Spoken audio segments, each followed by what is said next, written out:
We're going to start, but it hasn't. Okay, we are live. So welcome everyone to Under the Ground Point 2, which is our second event, big event, focusing on the subsurface. It's updating us from last January when we started to focus in a big way on the subsurface. We have been working on this pretty much since the beginning of Town and Gown. You all have a, hello? Please put yourself on mute. Okay. So welcome everyone. I have allotted 10 minutes, which is way too much time for me to speak because everything's in the précis and you can read it. And that's why it's there. It's long. It's sort of the kitchen sink. I edited it, but it's really just a data resource for folks. But I want to thank. Somebody's got a mic on, and we're hearing some stuff. So that's really all I need to say is welcome. Thank you for coming. And if it's okay, let's just get with the content because that's what this is all about. Priscilla, are you ready to jump in? And everybody has the bio document, so you can read up on who everybody is. Everybody's great, okay? And so there's Priscilla. Although we can't hear you, Priscilla.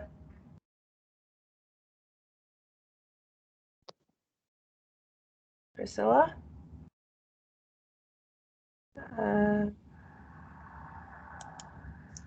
How about that? That's much better. Thank you. Thank you. Can you see my slide? Yes. Good. So I'm speaking to you today from very rainy Colorado, which is a delight for us because we've had no rain for so long, and it's a true rainy day.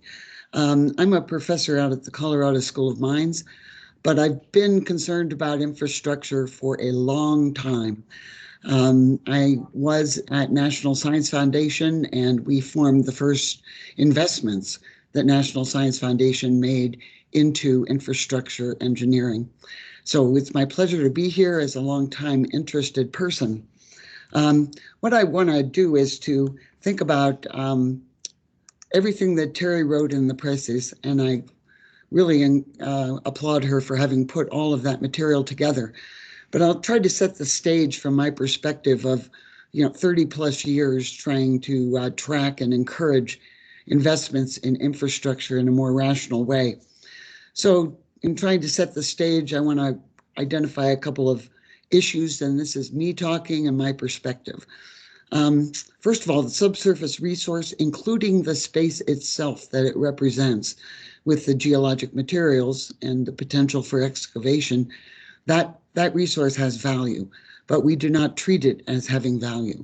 So a cubic meter of underground space in New York has what value? And you cannot do case trade-off studies, cost benefits, unless you associate a true value with that resource. The location and condition of infrastructure is largely unknown, and the information is largely not shared. And this is particularly true since 9/11. Natural and man-made disasters are increasing in frequency, and social and economic consequences, including escalating infrastructure failures, often driven by the complexity and interdependencies of our systems. And of course, the global population and city populations are growing, and the demand and variety of service demands are increasing. Went too far. City agencies, in addition, are often siloed into sectors that do not necessarily speak and communicate very closely. The infrastructure management itself is often considered project by project, rather than as an integrated and interdependent system of systems. Our aging urban infrastructure is actually an unconsidered hazard, which is a point that will be made later by one of our speakers.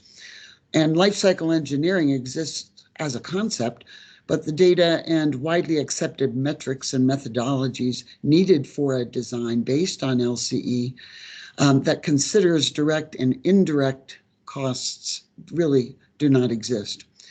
And we could think about that in terms of the public. As Terry noted in the presses, the average age of New York City water mains is 66 years old, and about a third of the system is over 100 years old.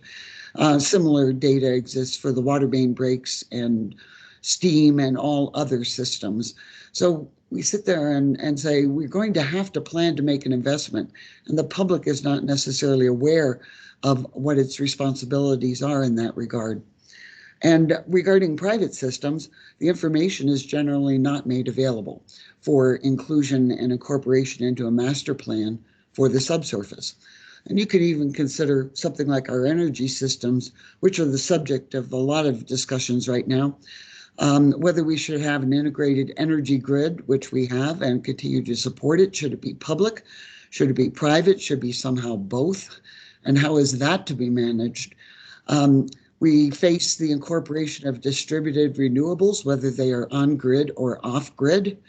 And we have to think about the storage of our energy systems, similarly on-grid or off-grid. The drive towards batteries is really making the mining engineering people crazy in this crush towards critical minerals and their supply. We have the potential for compressed air energy storage, which takes advantage of subsurface space, and in combination with that, pumped hydro or some kind of hybrid schemes.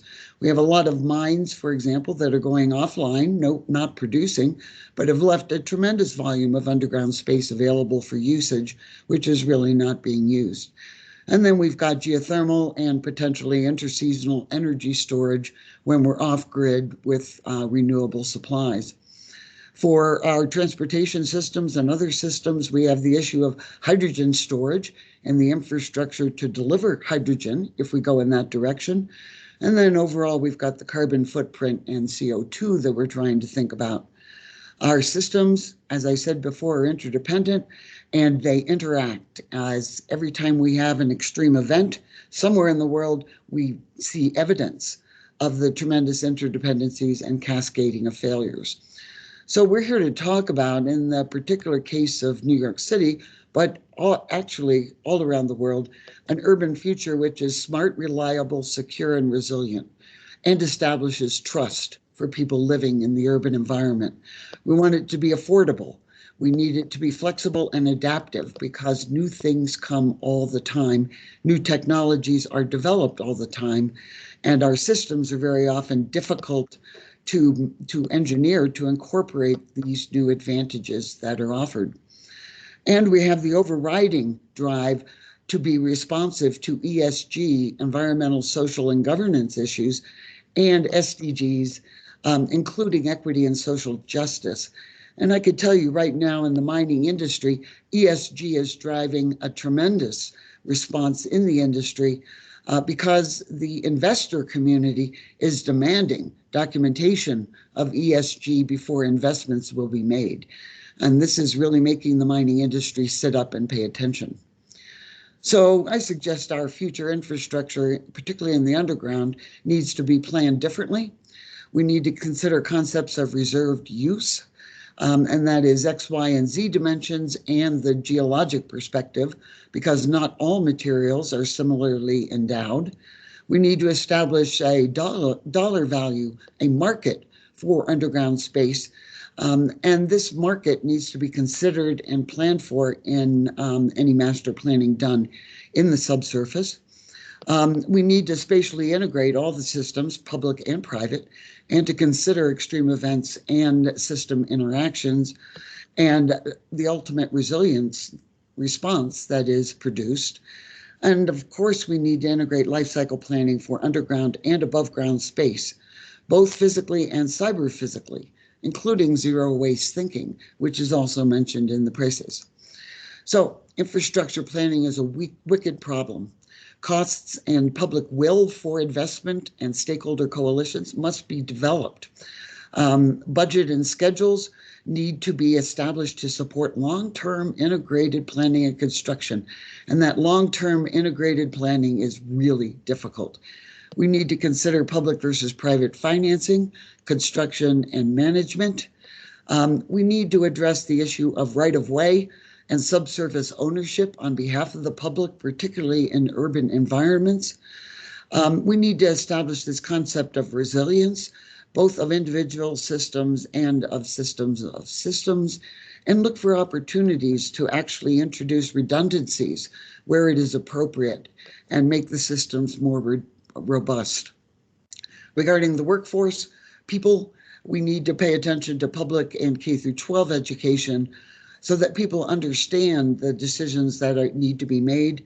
The higher education itself is siloed in most cases, and it needs to be made much more interdisciplinary. So the planners are meeting with the engineers, are meeting with the architects, all people involved are paying attention to this.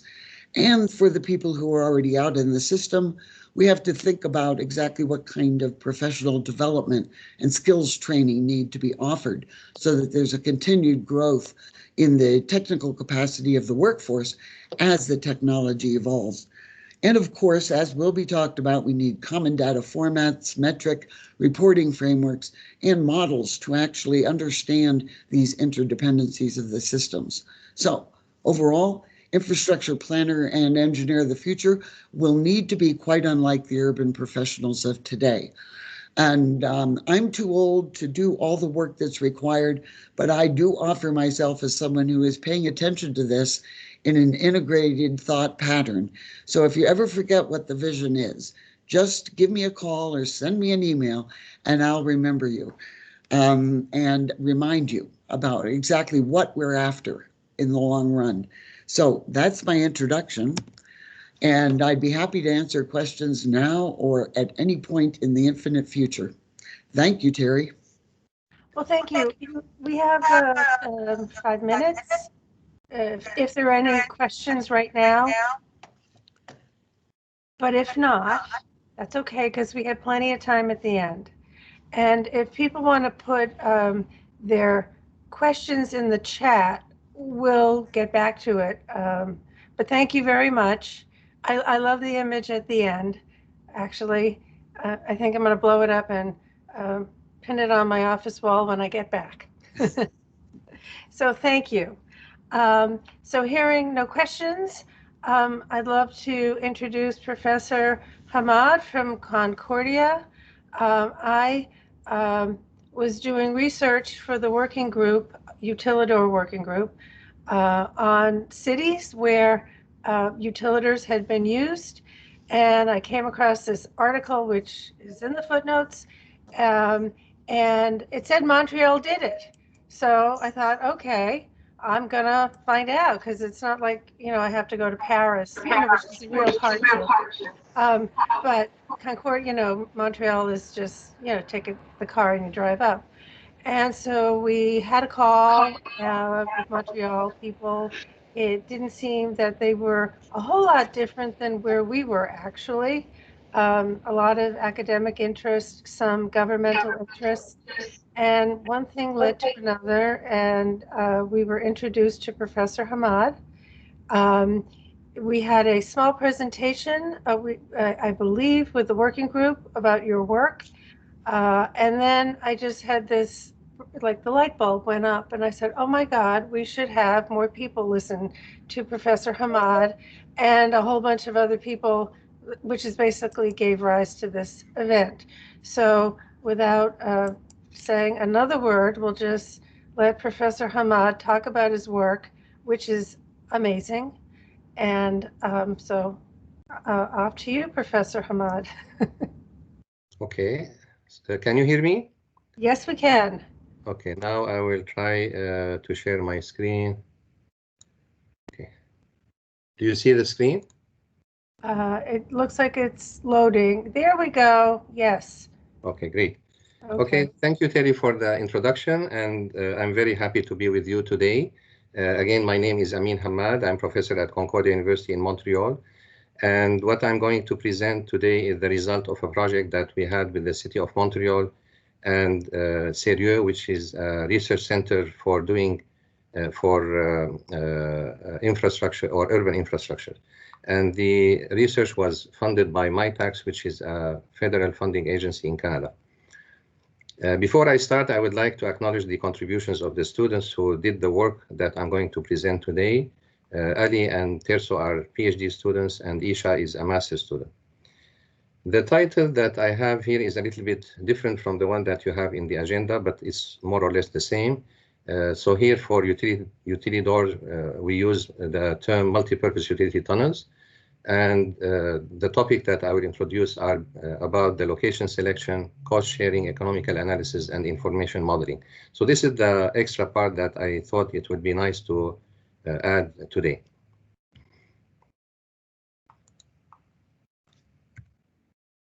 Okay, again, these are the contents. I will start with the background. So as it was mentioned earlier, utility networks are mostly buried underground. So we have this common scene in cities whenever we need to dig for a pipe or for a cable to do some maintenance work. So this will result in costly maintenance and repairs and extra social and environmental costs. That's because of the repeated excavations that will result in closure of roads and traffic congestion, and that also will result in environmental pollutions, local business loss, and health and safety problems. So one potential solution is the multi-purpose utility tunnel, or what I will call MUT in my presentation. Here we have two examples, one from Singapore and the other one from Prague. This is a relatively large utility tunnel in Singapore. As you can see, it has 3 compartments to separate the pipes from the cable and electricity cable and telecom cables. And it has even one of these pipes is specially installed for the refuse. The example from Prague is a little bit more traditional utility tunnel. Prague is one of the pioneering cities for utility tunnels. The definition that I have here is generic enough to include different types, including the single utility tunnel and multi-purpose utility tunnels. So it's an underground utility door containing one or more utility systems, permitting the installation, maintenance, and removal of the system without making street cuts or excavations. The depth could be flush fitting on the surface or shallow or deep to up to about 100 meters.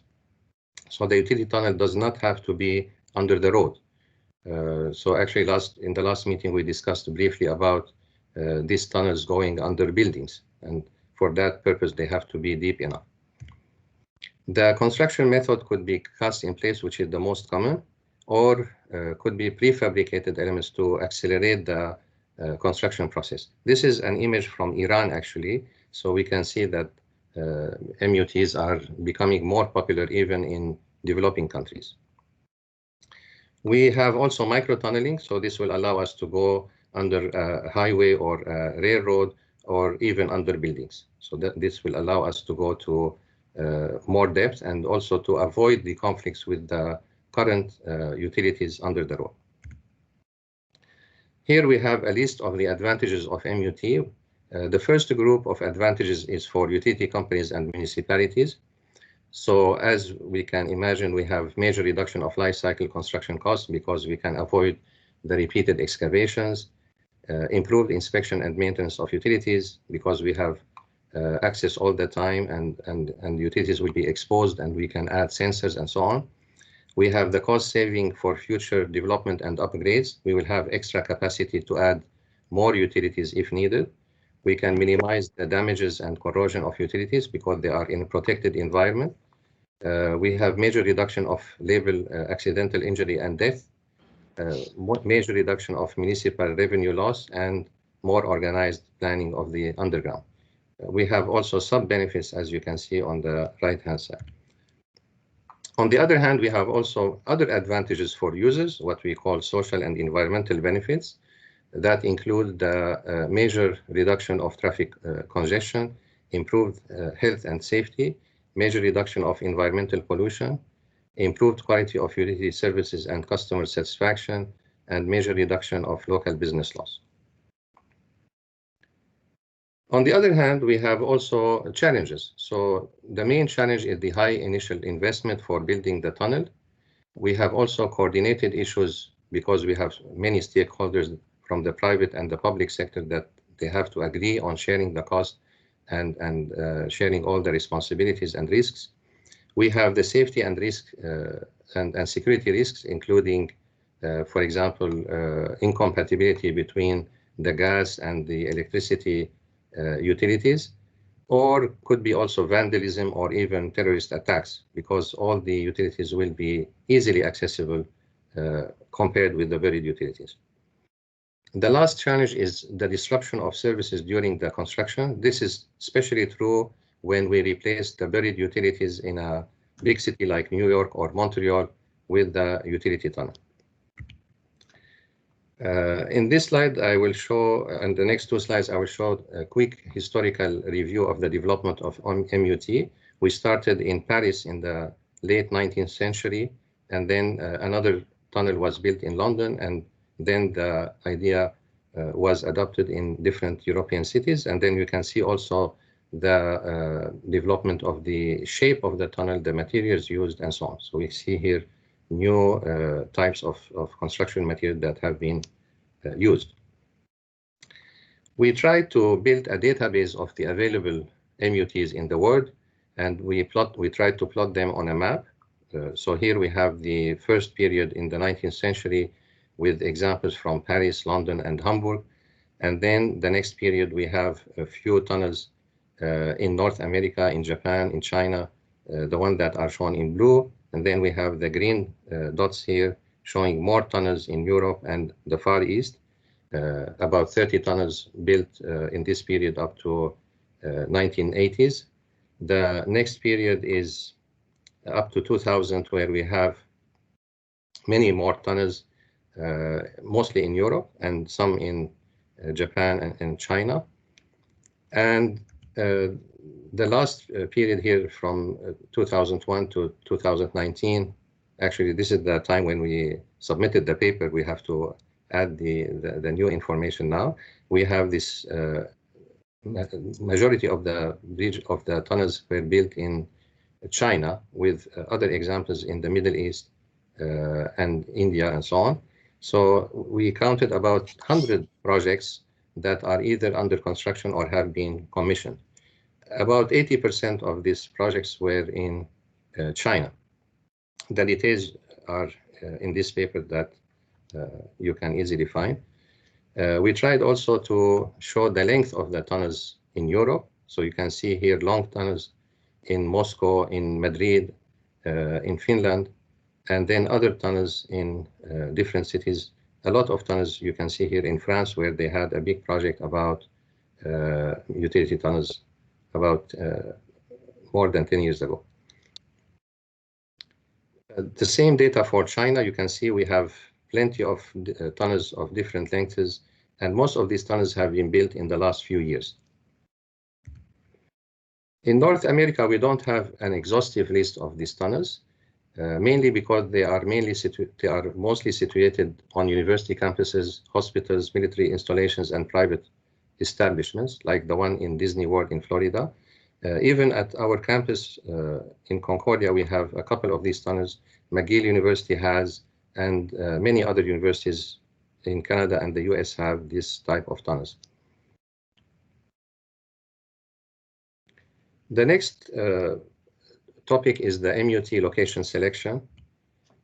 So here I have to start with the more general topic of MUT planning, which is a key factor in the urban underground space planning, which is also part of the general topic of urban planning.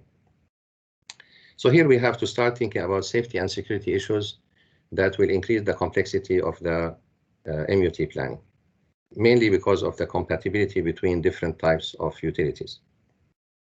So we have to think about the utility type selection, but also about the location selection.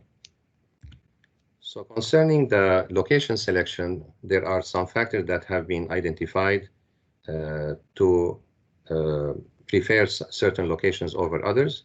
The main one is high density areas, such as commercial areas. So the idea here is we would like to reduce the impact on the above ground surface. So where we have higher density, that could be a more favorable location.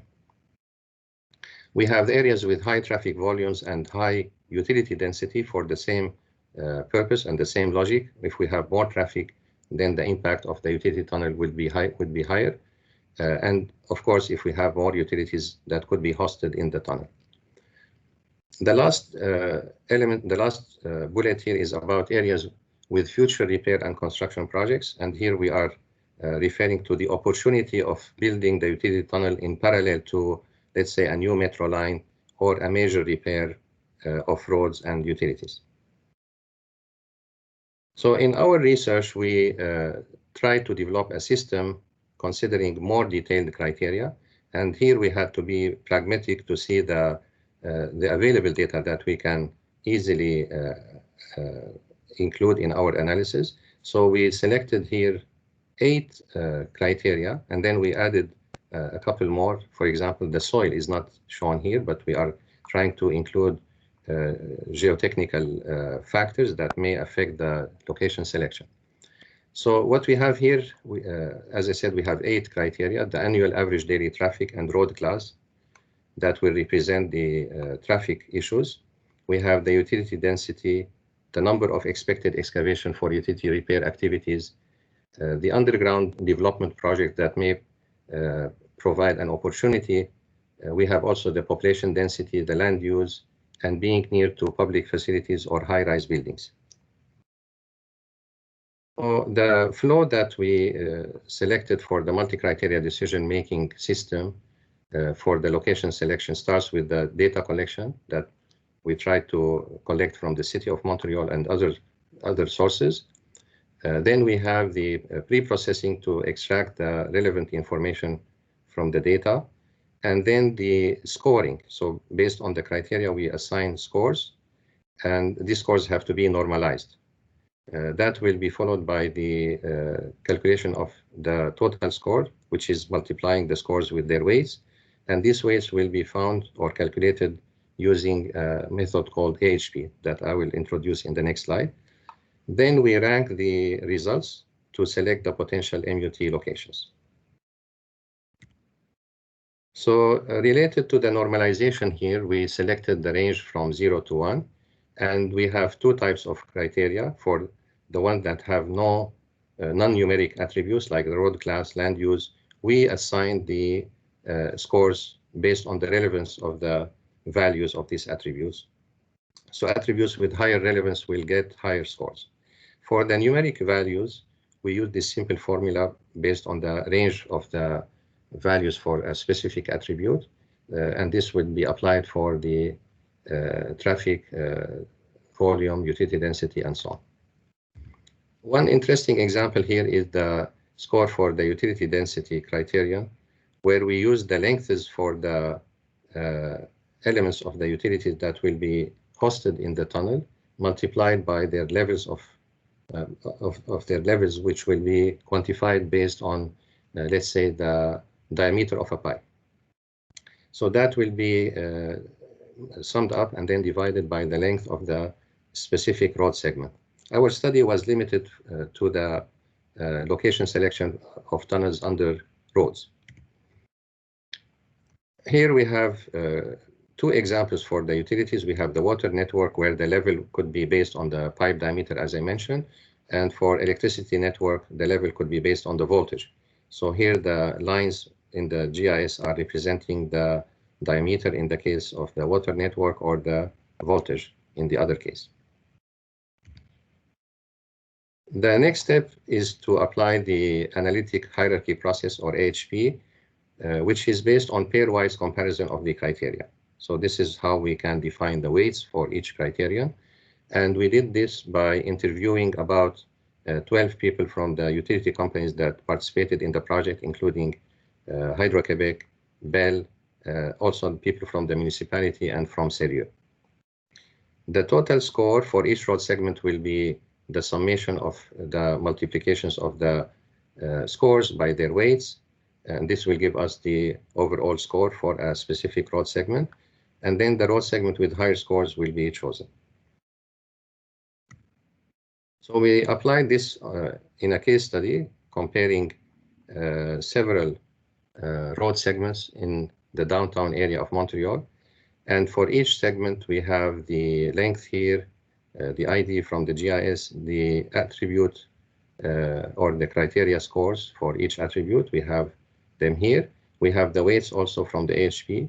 And then we apply the method to find the total score. And in this case, the high score was for St. Catherine Street, and it got 0.8, about 0.8, compared with the other values, it's much higher. And this is mainly because of the high weights for the number of excavation here, underground development projects. And also this is the only segment that had a value for this. Okay, so as I said, we developed a automated system that can help in this decision making. The system will help us in selecting the road segments and showing the results visually. So these are the selected road segments, and the one with the high score is shown here. So the thickness of the segment is reflecting the score. By the way, this system can be adapted to be used for other cities by changing the data and re-specifying the meaning of the attributes. The next part is the MUT cost sharing economical analysis. And in fact, here we have two phases. We have phase 1 life cycle economy assessment and phase 2 for the life cycle cost sharing. In the first phase, we are simply making sure that the MUT project is feasible, and we do that by comparing the life cycle cost for the buried option with the life cycle cost of the MUT. So after doing these estimations based on the available data, we can see if the project is feasible or not. So that's at the project level, in contrast to the comparison for the same life cycle cost per each utility company, which we will see in the next slide. So if the buried utility cost is higher than the cost of the tunnel, that means that the MUT is not an economical method. On the other hand, if the condition is satisfied, then we move to the next phase where we do the cost allocation, and then we have a couple of adjustments to consider the fairness with respect to risk issues and also the amount of benefit that each company will gain from the project. We applied this in a small case study for a street in Montreal. So here you see the data, the utility data that were extracted from the GIS. So we have different colors representing different utilities, and these were integrated with other data. So here we have a table showing the factors, utility-related factors, location-related factors, construction method and maintenance-related factors. In many cases, we didn't have the required data, so we had to assume certain values. And in fact, in this comparison, we focused only on the costs related to construction and operation and maintenance phase, and we did not include the social and environmental costs. And the purpose was to be on the safe side, because we are sure that adding the user and social cost will make the utility tunnel more favorable. So I'll have to skip the details about the cost estimation, but you can find it in the paper. And in summary here, we are assuming that the service life for the utility tunnel is 100 years. And for that period, we calculate the life cycle cost for the buried option and the MUT option. And for each of them, we have two parts, the construction phase part and then the operation phase part. And as you can see here, the total life cycle cost for the buried utilities is about 14 million versus 8.6 million for the MUT. So this is even without considering the social and environmental costs. So we can now move to the second phase because the project is feasible, and then we have to see how we can share the cost between the different stakeholders. So here we have the cost allocation step. We will use two methods, as we will see in the next slide. And then we have the cost adjustment to improve fairness, considering risk factors. So for example, if we put the gas utility in the tunnel, there is the risk of gas leakage that maybe the gas company has to share at a higher level than other companies. So after we do that, we can do the same comparison that we did earlier, but notice here the comparison is done for a specific company. So we see the for that specific company, if the buried utility option is more meaningful or cheaper than the utility tunnel or not. So if it is cheaper, it means that although the project is feasible, the company I will not participate unless we provide an incentive. Okay, so we have to think about an incentive mechanism to engage that specific company. Otherwise, we have to move to the next stage where we do other adjustment to see the fairness of the benefit cost ratio. And for this purpose, we have two approaches, as I'm going to explain in the next slides. So starting with the life cycle cost sharing, the first step, as I said, is to find a simple way to assign the cost. And here we have two methods, one for the design and construction cost, and the other one for the operation costs. So for the first part, we have a method called proportion of buried cost. And it's a very simple method where we take the same proportion that each company used to pay for the buried option, and we use that to calculate their sharing part of the construction and design phase, or design and construction phase. Notice here we have a fixed portion that has to be paid by the company because it's not related to the shared cost. So there are costs that are specific to each utility company or the city, for example, for the installation of their own utilities. And then we do the same thing for the operation phase. We have a fixed part or specific part and then shared part. And for this shared part, we use a method called proportion of utility volume occupancy. This is about the volume that each company will occupy in the utility tunnel, and the proportion will be used as a rate or a percentage for sharing the cost. So then we have these two parts. We sum them up to get the life cycle cost of company I for the MUT option. Now we move to the cost adjustment for risk factors. Considering the risk factors, as I said earlier, that's to be sure that we fairly allocate the cost of risk management to the responsible utility company. So here we have to do a detailed risk analysis and then see the cost of management the risk. So of course that will require a lot of details, but the idea here is that we have to assign a risk factor or risk indicator for each company for sharing the specific risk. And this risk will happen at different stages of the life cycle. So we do this adjustment. For example, as I said earlier, the gas company will pay more for managing the leakage risks or leakage related risks.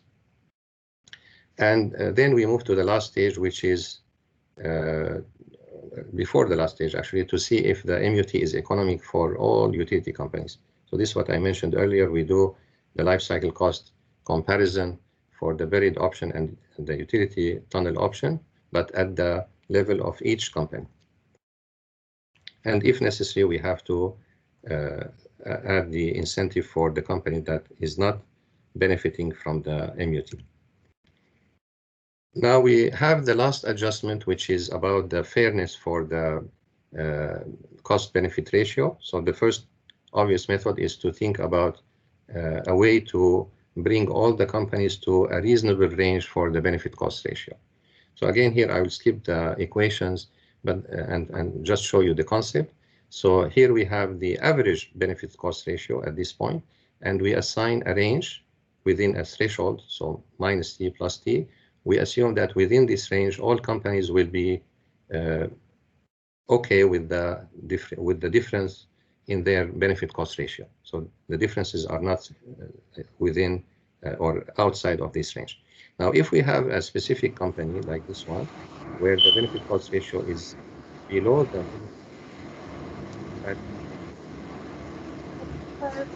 Everybody, please mute. You're getting some background noise. Thank you. Okay, so if we have a company that has a benefit cost ratio that below the minimum value of the range or above that maximum value, then we have to do cost transfer. So the cost transfer will be from that company I to another company within the range, and these companies will be selected based on their location within the range. Or we have the other cost transfer from a company within the range to a company without or outside the range. The idea, as I said, is to bring all companies to value within the range. And that has to be done iteratively till we get to the acceptable solution where all companies will be happy with the final results. So this also has to include some negotiation that may be required between these companies. The other more academic solution to this problem is what we call here balanced contributed and gained benefits. So contributed benefits, and in fact, the gained benefits is easy. The company will gain some benefits by moving to the utility tunnel. The contributed benefit is a concept related to game theory and more specifically to cooperative game theory. And we use the approach of Shapley value to calculate the contributed benefit of each company. So now we have similar concept to what I showed you in the previous slide, but here we focus on the difference between the contributed benefits and the gained benefits, and this difference has to be within a certain threshold. If this condition is not satisfied, we do again cost transfer between the companies that are not satisfying this condition and other companies, and again we do that iteratively till we reach acceptable solution. We extended the previous case study to include the cost sharing issues. So here we have 4 stakeholders. We have the municipality and 3 companies, the gas, electricity, and telecom. And we calculated the cost, the life cycle cost sharing of each of these stakeholders. So you have the value on the vertical axis here. And the first step is to calculate this cost before any adjustment. So we can see the city has the largest proportion, followed by electricity and telecom, and the gas company has very small life cycle cost. However, because of the risk issue that I explained earlier, after the risk adjustment, this value will be almost tripled. Okay, so this is the initial distribution. The gas company would be happy with this maybe, but after this risk adjustment, they may decide not to join the project. So this is where we may have to introduce an incentive. Then we do the following adjustment, as I mentioned, for the benefit cost ratio or the gained benefits and against the contributed benefits. And we have 2 different solutions here. The one shown in C and the other one shown in D. And as you can see, they are very different. So the D solution is almost like the one we found in B. The gas company still has to pay almost the same amount, while in the C approach, the gas company will have to pay less. So this is the concept of fairness. Okay, so this is a simple example about how we can distribute the cost. The last part, actually, it seems I'm a bit ahead of the, still have 15 minutes. Okay, so hopefully we can have some time for questions. So the last part is about MUT information modeling. And here I have to explain a little bit about building information modeling. So building information modeling is how to develop kind of intelligent CAD systems. So we have AutoCAD and other software to design buildings from the architectural and engineering point of view, but these systems are limited to representing the geometry of the design. So in BIM, or Building Information Modeling, we have a digital and shareable knowledge resource of a building, including physical and functional characteristics. So this includes, for example, the materials, the information about the cost, about warranties, and so on. And this may help also in the coordination of the design work and construction work between different stakeholders. So as I mentioned in the challenges, one of the main challenges is the coordination between the stakeholders, and the BIM, or the other version, which is for civil infrastructure systems, which we call Civil Information Modeling, or CIM, may help in this regard.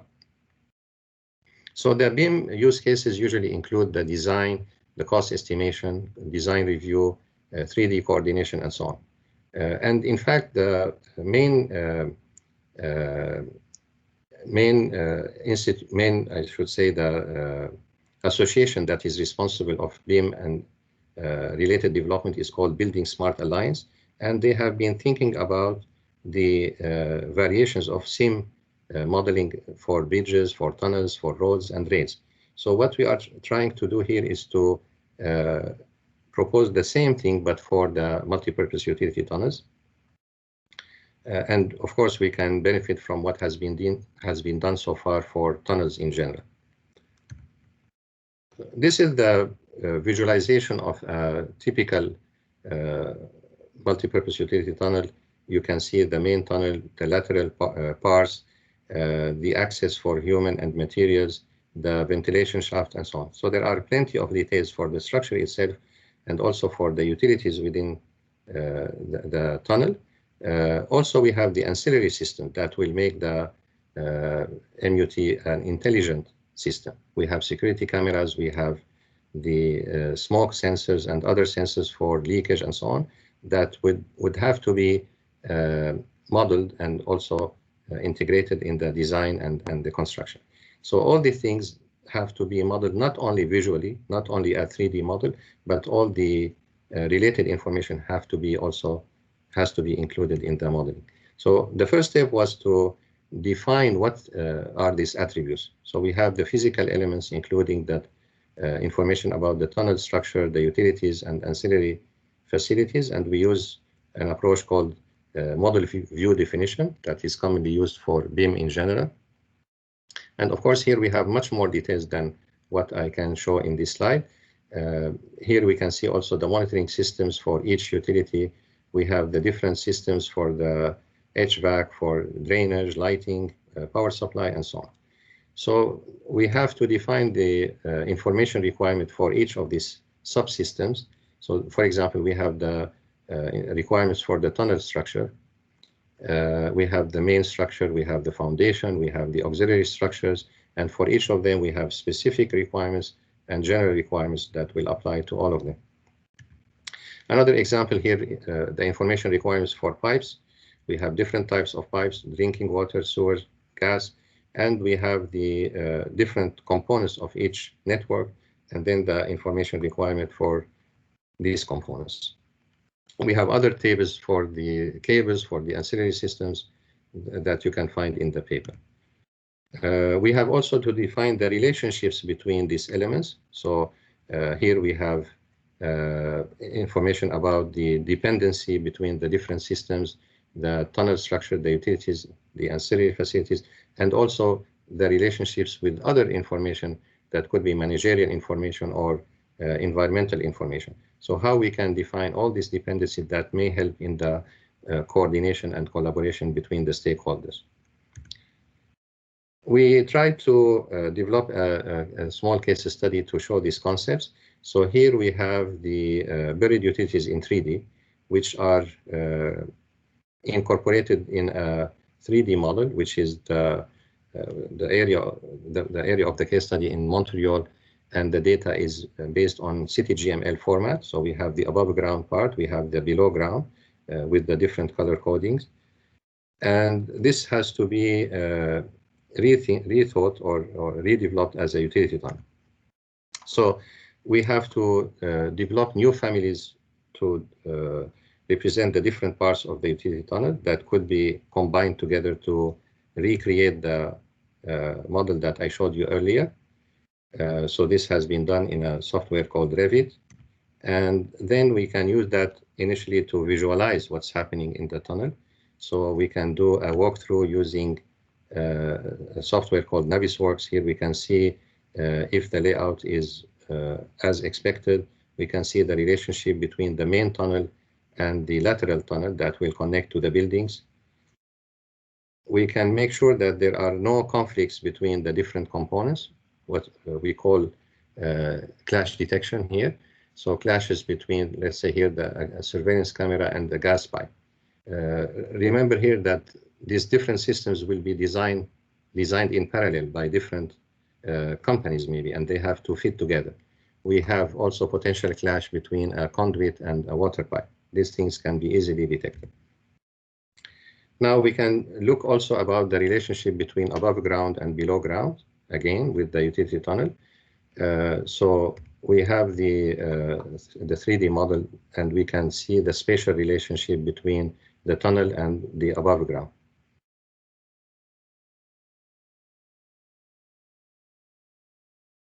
Here, of course, we don't have all the details that are needed to show the above ground under the buildings. So this is what we could achieve so far. Now we move to the construction phase where we can add the time dimension. So we have the 3D model and we add the scheduling information to see the sequence of the construction.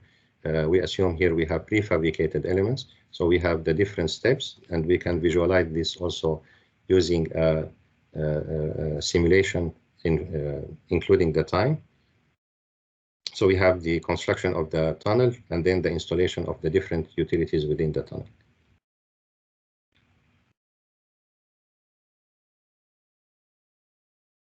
We try to extend this a little bit further by adding the construction sequences, including the machineries like the crane, the trailer, and so on, and to visualize that in a virtual reality environment. So what you will see would be something like this, where you have a crane installing a prefabricated component, moving it from the trailer to the final location.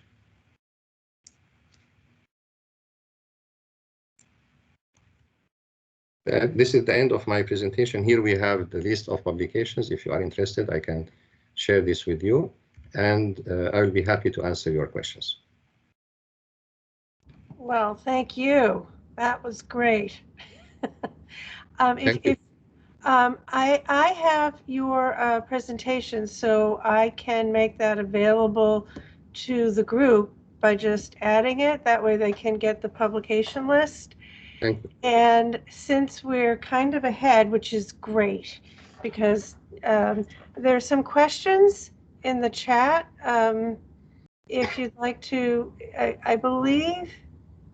Oh, don't drive to Montreal, take the train. Okay. There's a question from Al Leidner.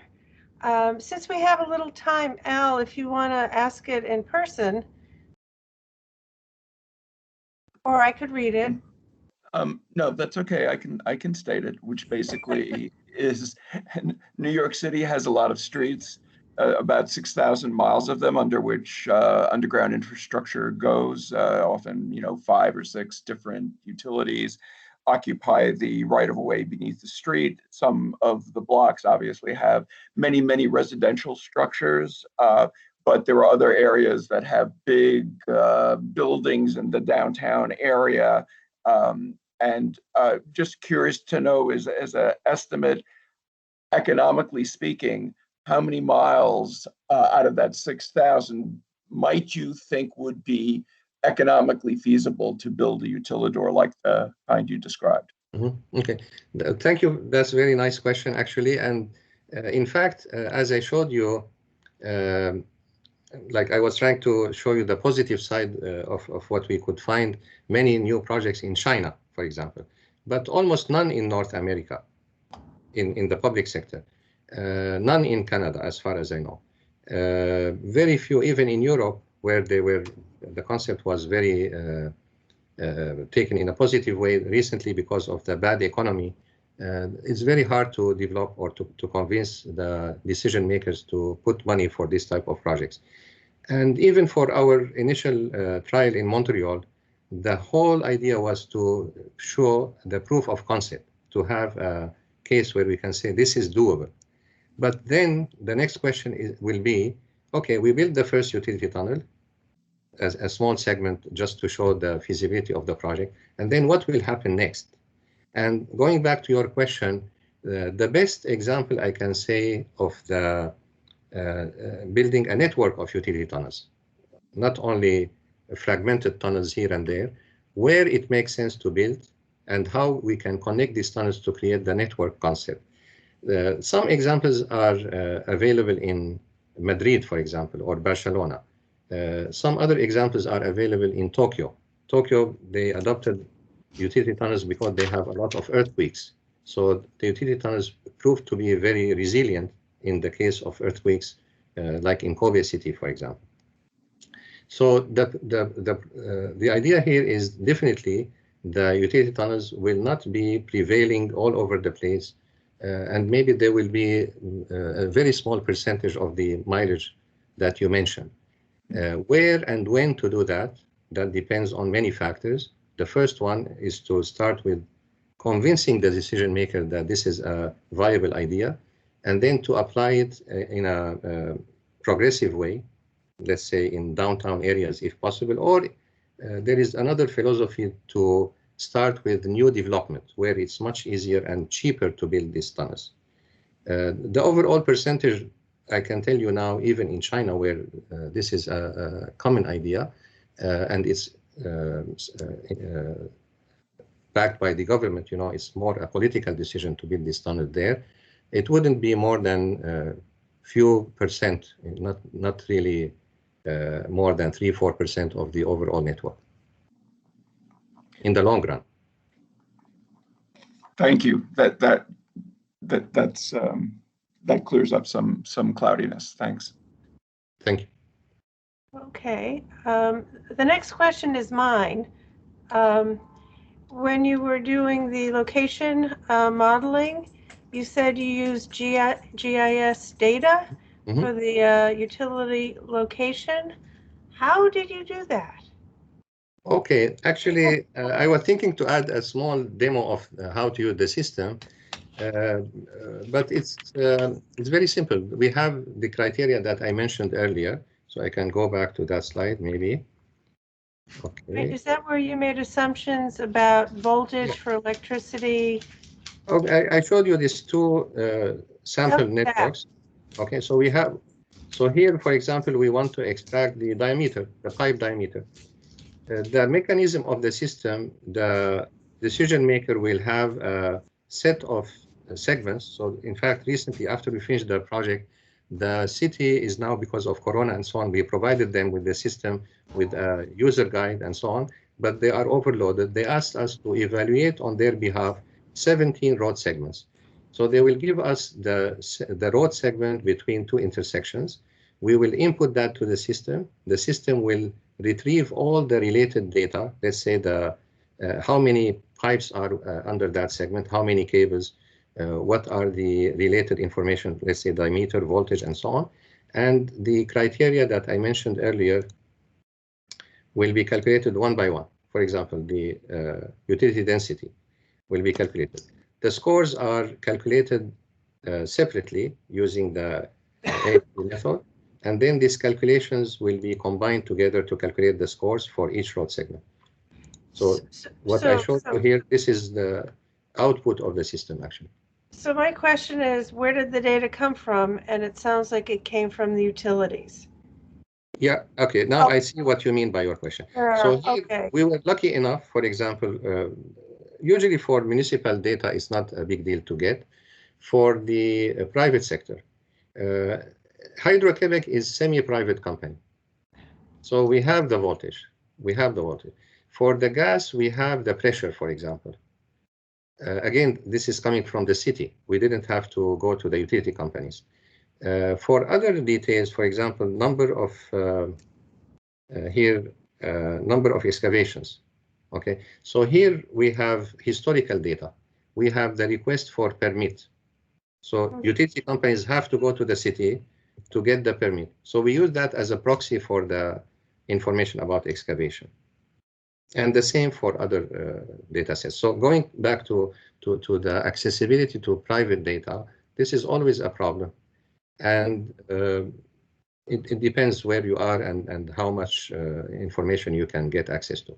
Right, and just for the record, and this is in the précis, it's difficult across the board here. I just thought maybe you had some magical tool that allowed you to see under the ground. So, so thank you, which the answer is no.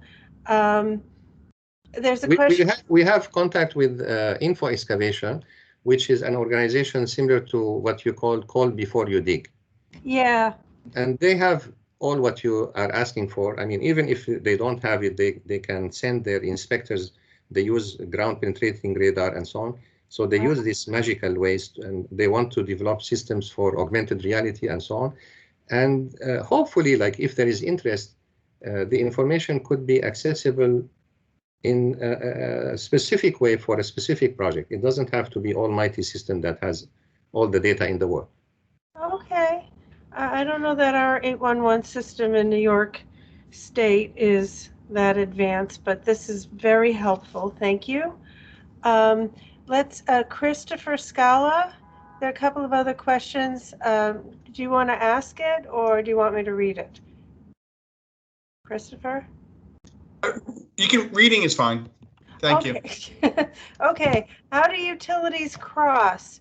POEs are needed on both sides, aren't they? Yeah, actually, this is a great question also. Okay, so what I showed you, let's see again, the 3D model here. So these things have been already, like the detailed design for crossing points and so on. So there are nodes like this one, for example. Here, you see this node structure here. This could be a connection of two utility tunnels, not necessarily lateral tunnel. Okay, so we can have the intersections of two tunnels at the same level, or could be one on top of the other. And in fact, the complexity of these projects could be much more higher than what I showed you today. There are real case studies that I can share with you if you are interested from China, where they have this type of complexities. Okay, well, thank you. Andy Manchel, do you want to ask? Or shall I read? Go ahead, Sherry. Okay, have you thought about how staging the rollout of an MUT over time would happen? Before you answer that, I just want to point out that throughout the précis, the assumption has been it would be part of the city's ongoing roadway reconstruction program. We're opening the streets up all over the city when the city wants to access, you know, what's the word, upgrade water and sewer and the road surface. So that concept is in the précis, but Professor Hamad, do you want to? Yeah. So actually, it could be, as you mentioned, based on opportunities, and also it could be planned.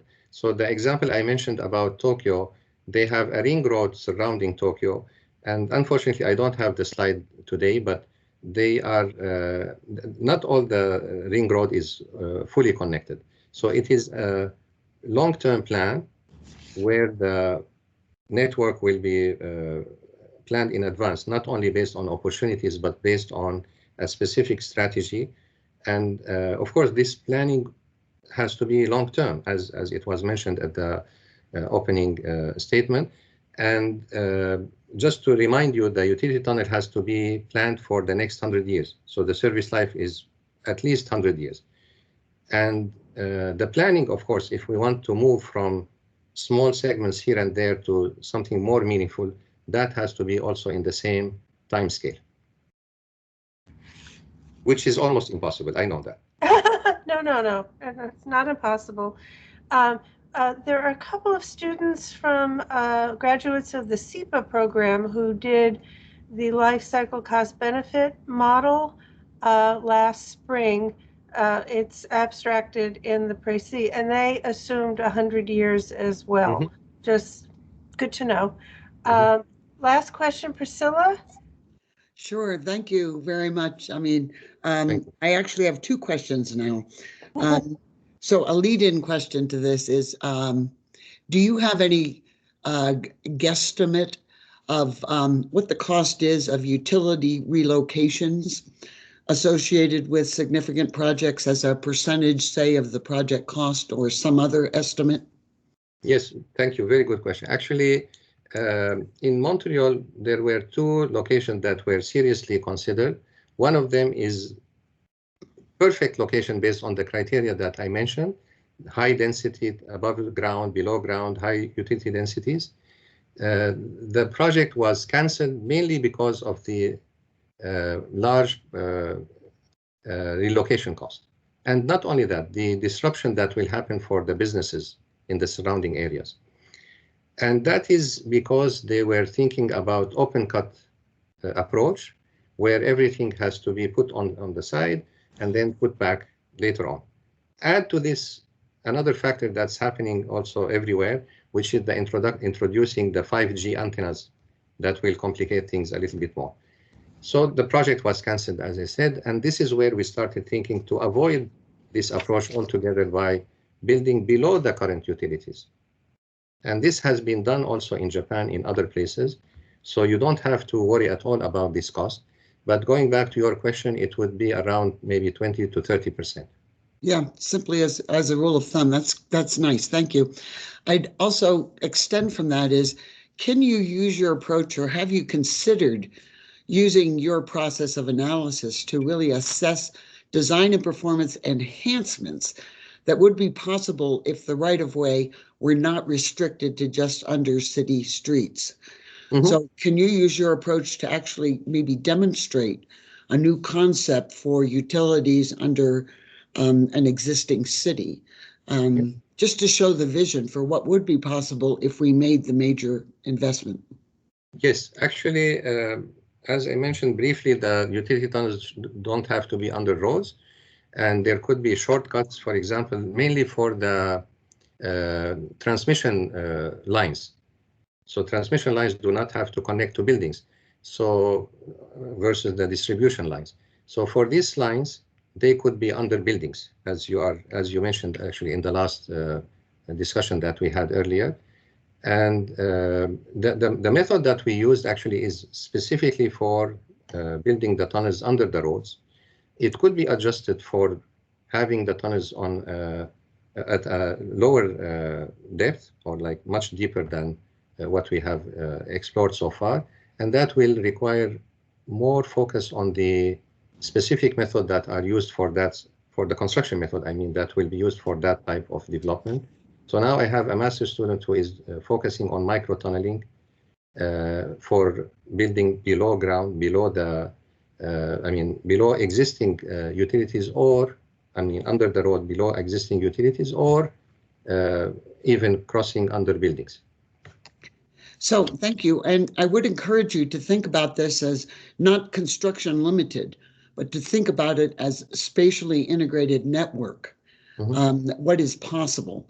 So I think if we can do a demonstration that actually is convincing for people that there is a different future rather than an incremental one, we need that tool, and your approach may be a tool that can do that demonstration. So I encourage you to continue. Thank you. Thank you. Actually, I will be glad to share with you the long-term future planning for Prague, the city of Prague. They have this type of thinking, and they have their network going below buildings also. And again, I think the main constraint now is the economic aspects. Even if everyone agrees that this is a great idea, it's the decision of politicians to agree with us and to take the lead in promoting this idea. So thank you.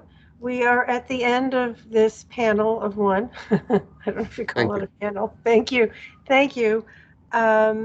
Oh, and in the précis, speaking of politicians, there's this section of recursive collective action, which I think really gets at where a major impediment is. So just point you to that. So we don't have a break yet. We're doing functional contexts for subsurface infrastructure management. Mark Reiner will start, and then Professor Alain Giron will talk in the second half. So, Mark Reiner, you're up. Okay. Can you see my slide? Yes. Let me start it. Does that work? Yes. Okay. I see it. Okay, great. I'll assume everybody else sees it too. So I am Mark Reiner. Thanks for inviting me. I've had a tumultuous week here. Last week, I had a company called Wizard, which is Whole Infrastructure Systems for Resilient Development. It is now a Jacobs platform. And as of really yesterday, I'm now the Director of Resilient Infrastructure at Jacobs. So excuse the wonky branding on this presentation. It's nice to be with a group that is very much on the same page. And I think that my perspective hopefully adds to what Dr. Hamad did with the design of the utilidor. It's a little bit different though. I'm definitely swimming outside my lane and talking about how we need to, as he ended there, that we need to get the politicians involved. And with that comes an urban planning perspective. So this presentation is really about following the breadcrumbs of aging infrastructure in a city and engaging planners, urban resiliency planners into the discussions of where a utilidor is required. And that involves establishing a comfort zone with planners and infrastructure, which means a language and metrics. So I'm definitely outside my lane being an engineer, so bear with me. But aging infrastructure is definitely a very relevant issue today with the upcoming bill. The question is, who's taking the lead on the discussion? And this is something I've been working on for a while, where engineers, we focus on somebody's got their mute off. Please mute. I'd rather hang out for the extra moment or two. Please mute. Please mute your phone, whoever you are. We can hear you. Okay. So engineers focus on new infrastructure assets, move on to the next new project. Utility engineers will focus on one sector at a time and deal with aging infrastructure, but really look at the economic value of the assets. It's the urban planners that really deal with the legacy of aging infrastructure in the city, but they need the language and the metrics to characterize it for how we talk about infrastructure for resilience. And I'm just going to start with a basic dictionary definition of a resilient system is one that can absorb a shock or recover quickly and resume its intended function. I want to start with that because the real question is, what system are we talking about when a city is a system of systems, not just infrastructure, but the city? And so you have to have the language of how do you talk about infrastructure as a common denominator, or what is the interdependence of infrastructure across all systems?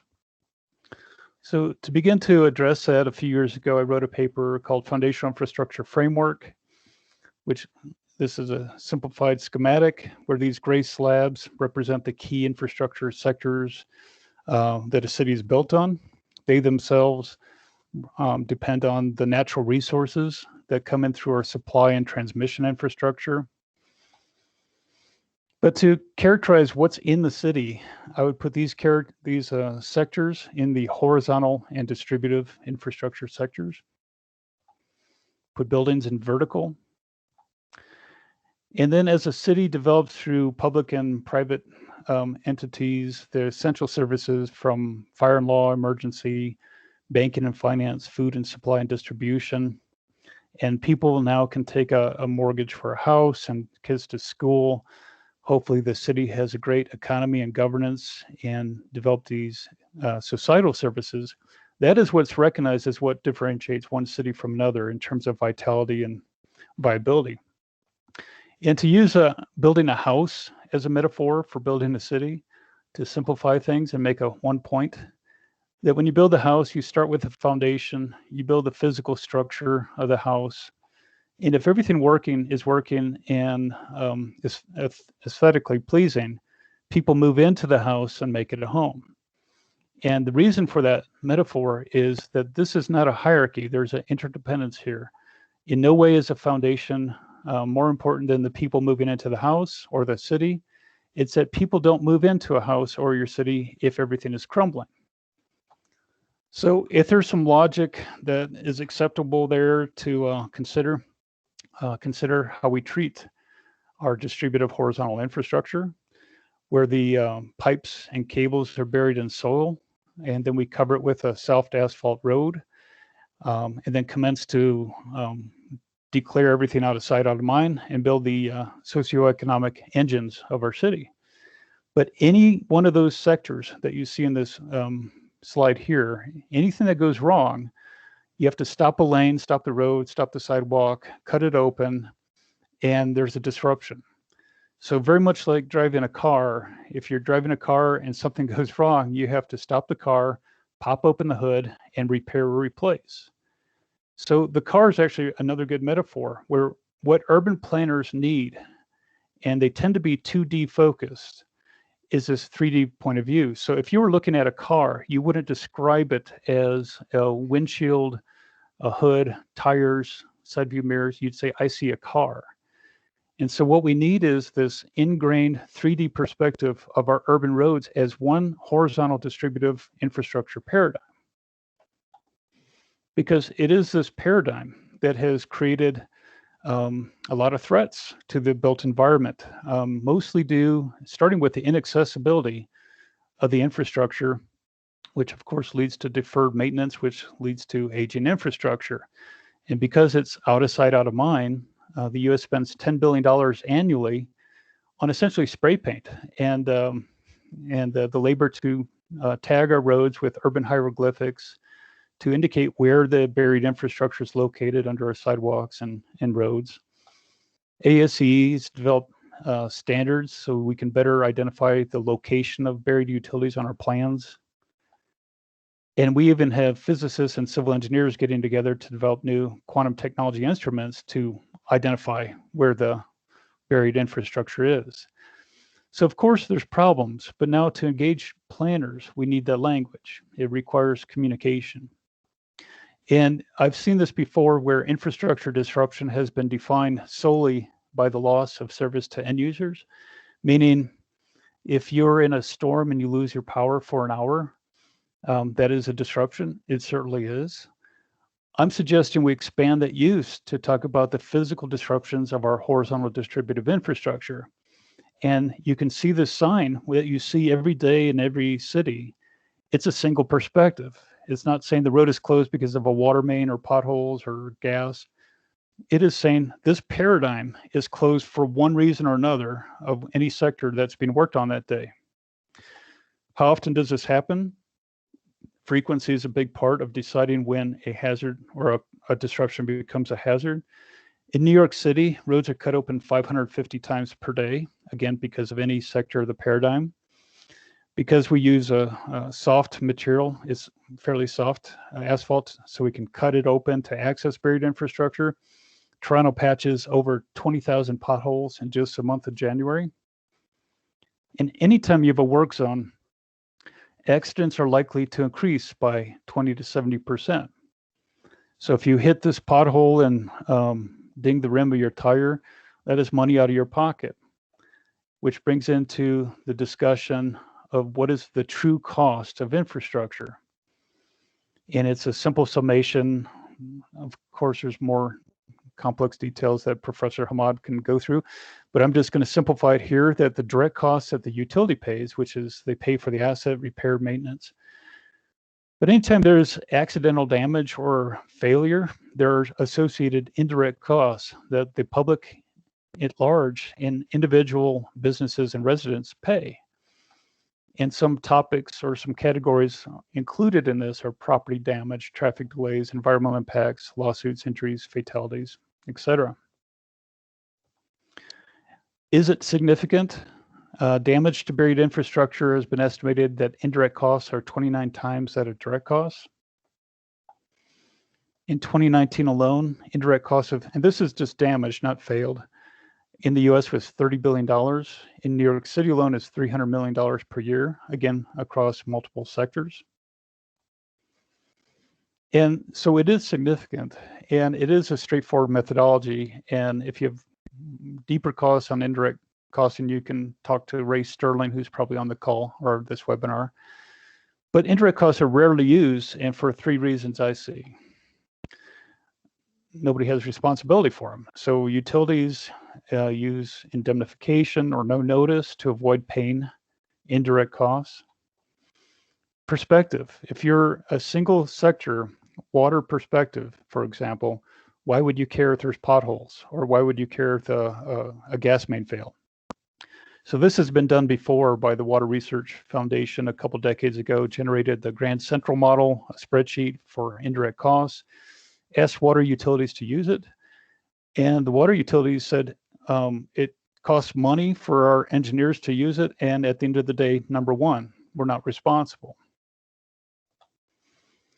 So what I believe in, and Dr. Hamad discussed well too, is a need to characterize where disruptions are actually hazards from a planning perspective.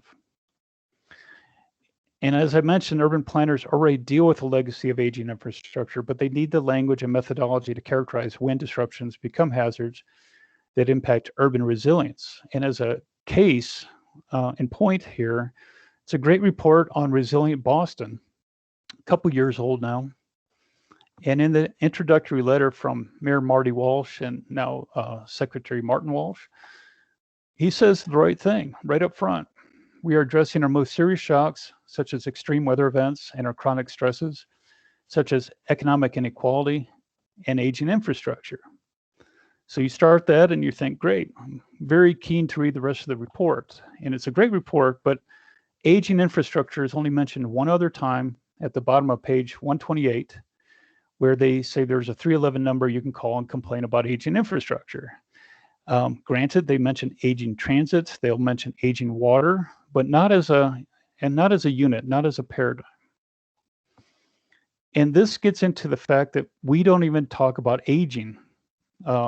Utility engineers and planners or people at large that hear about aging infrastructure, we don't even have the same concept of what that is. So using this water main from bell to bell as a timeline, on the left it's date it's installed, on the right it's a date it's repaired or replaced. You have to understand that single sector utilities use asset management that are governed by the direct costs that they're responsible for to have a point of view or perspective on how much more life can I get out of that asset, which is very valid. There's no need to replace it, but they are focused on the direct costs in their budget considerations. So like every decent conversation, you need 2 perspectives. So in no way should we not consider extracting the most value out of an asset, but a city is blind. So if that pipe is 110 years old and they say, the utility says we can get 20 more years out of it, it won't be in the next capital improvement plan. And the city will be blind to that. The city needs a perspective of all their infrastructure in regards to service life and other issues I'll bring up next, which are vulnerabilities, but also a view of where are indirect costs going to play a role in this discussion. And as an example of how our metrics and our language is so perspective oriented, I just want to throw out this one key performance indicator that water utilities use, issued by AWWA, that water utilities, if you have 15 breaks or fewer per 100 miles of your transmission distribution line per year, your best practice. So on this ruler below. If you have less than 15, you're doing great. If you have more than 15, you got to start thinking about changes. And I want to bring that up because these 2 sentences just came out of the ASC report card last month. And there's 3 sentences, but the 2 here I've contracted a little bit. Our nation's drinking water system is made up of 2.2 million miles of underground pipes that deliver safe, reliable water to millions of people. Agreed. There's a water main break every 2 minutes. So when I first read that, it seemed to just, the first pass was there's a contradiction here. until you think about perspective. From the utility perspective, a water main break doesn't mean unreliable because of redundancies in the system. So you can have a reliable system and a water main break every 2 minutes. They work. But consider from a city perspective, a water main break every 2 minutes in the US is 720 a day, 365. Each one of those water main breaks is a disruption somewhere. Many of those disruptions involve indirect costs. Disruption and indirect costs aren't even mentioned in the ASC report card. So this is language that's very much centered on the utility perspective. So if you take the numbers in these two sentences, where do you think it falls in terms of, is it speaking towards reliability or disruption? What it actually says, as a nation, we're experiencing 12 breaks per 100 miles of pipe per year. So we're doing great. From a city perspective, we need to define our own metrics from a planning perspective. Is it a disruption or a hazard? The water main break on the left is going to be repaired before the homeowner gets back. All the costs will be direct costs. There doesn't appear to be property damage. None the wiser. The water main break on the right, everybody will know about. A repurposed fireman is being paid for by the public. Shuttered businesses aren't generating revenue. Employees aren't getting hourly wages. And if there's any damage in the stores, you better have water main flood insurance, not just flood insurance, and even if you have a deductible, it's out of pocket. So we need to start considering the scale and frequency, even season. What is a hazard of a January water main break versus a June? And location. And these data exist. The where and why in the city, chronic disruptions are hazards. We just need a methodology. So before you start a new methodology, you look at existing methodologies. And so, as I mentioned, the ASC report card, I think this is the 7th one that came out just last month. But they were able to take all infrastructure from nuclear power plants to elementary schools across the entire United States and derive a single letter grade of C-. So if you can do that, it seems logical we should be able to apply that methodology and talk about a letter grade for key intersections in the urban environment. But consider this image. There are 50,000 structurally deficient bridges in the US. This bridge obviously is an F. Suppose it had been carrying a brand new PVC water main. That was an A. Or this image, if you had just paved the road, that's an A. And 7 feet below is a 130-year-old cast iron 48-inch diameter water main, that's an F. Just doing a GPA, a simple GPA, would say both of these images are a C, are average. And obviously, a bit of hyperbole, but to make a point, that we need to integrate the concept of co-location in terms of our scoring. And weak link scoring is what I call when we talk about, do you focus on the 90% of a system that's good or the 10% of a system that's extremely old? I think as Professor Hamad said that 1/3 of New York's water mains are over 100 years old. So this is the only slide I have on Wizard.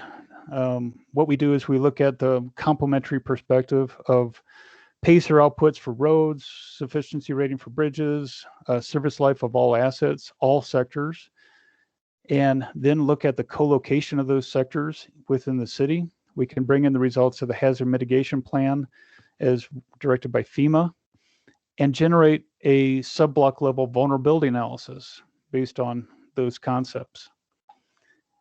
And so characterization from a planning perspective begins at that 2D level when you can see the vulnerabilities as a base map across your city.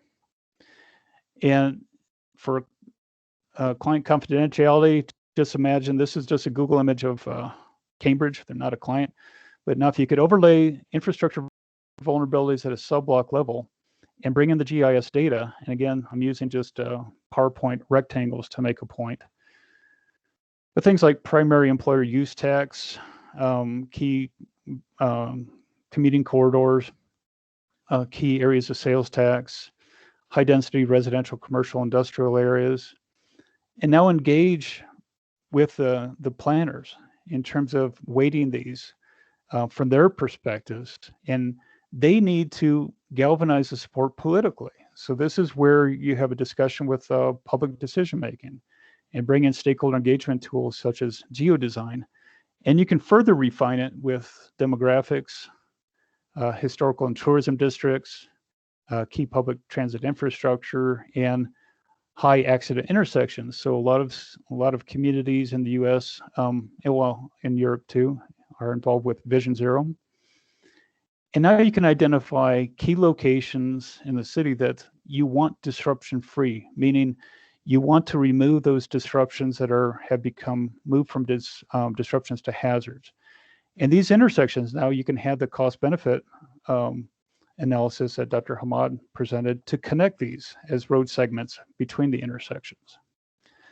So I'm going to conclude with just 2 slides. That again, I'm looking at a complementary view from a planning perspective. And so not changing the ISO risk as asset threat vulnerability, but looking at potential of indirect costs of failure and damage and the location of the asset. Viewing the threat as chronic and hazard mitigation planning from FEMA is all acute. So chronic threat of inaccessibility. Vulnerability, considering the service life and not remaining economic life, and co-location of assets. Existing geospatial data can help determine this. We can remove the chronic threat of inaccessibility with what we're talking about in this webinar today: utilidors, tunnels, trenchless. And if you have a utilidor, another interesting concept is you can have a forever pavement. You can now put a pavement that doesn't have to be cut open all the time. And this other view of vulnerability is what I mentioned from Wizard, which we generate most vulnerable cells across the city. So in conclusion, urban planners need to develop key performance indicators for their chronic hazards, look at indirect costs, and identify those intersections and road segments to better integrate into resilience planning. By using our base map of vulnerabilities, we consider service life exceedance, co-location, the external threats brought in by hazard mitigation planning, and generate the citywide vulnerability sub-block level map. Now, if you identify the problem and can communicate it to the politicians and public, then you can bring the proposed engineered solutions, which is where we bring in the cost-benefit ratio and design, to call them, we're creating disruption-free zones from the surface using utilidors and tunnels, trenchless technology, and forever pavements.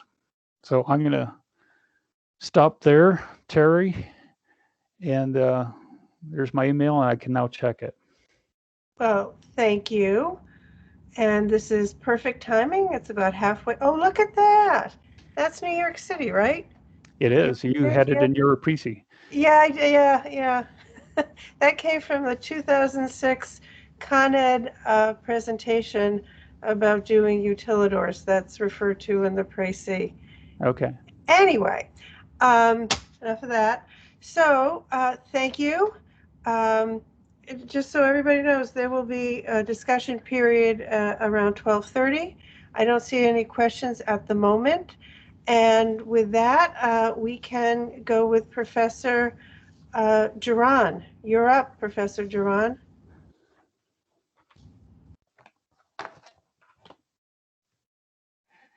Are you there? Oh. Hello.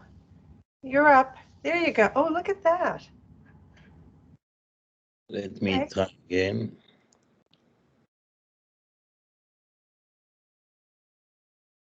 Cannot see my slide. Oops. Okay.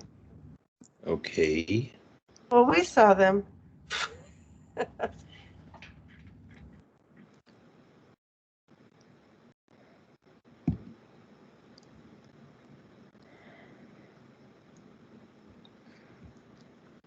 I don't see why I cannot see my slide. You can't see them. I see the slide, but when I click on them, is there anything that I should do except clicking on them? I don't think so. Why don't you put it back up? you're supposed to be able to manipulate it from your own computer. So why don't you try to advance it to the beginning or reverse it using. Perhaps if you share the window instead of sharing the screen. I had similar issue. Sharing the window may solve the problem instead of sharing the screen of the PowerPoint. I see the presentation, but when I click on it, for one reason or another, it disappeared. Why is Okay. that? Anyone familiar with this problem? Well, he might try the presentation mode, may flip it into. Okay. No idea. Let me ask you if you. Oop.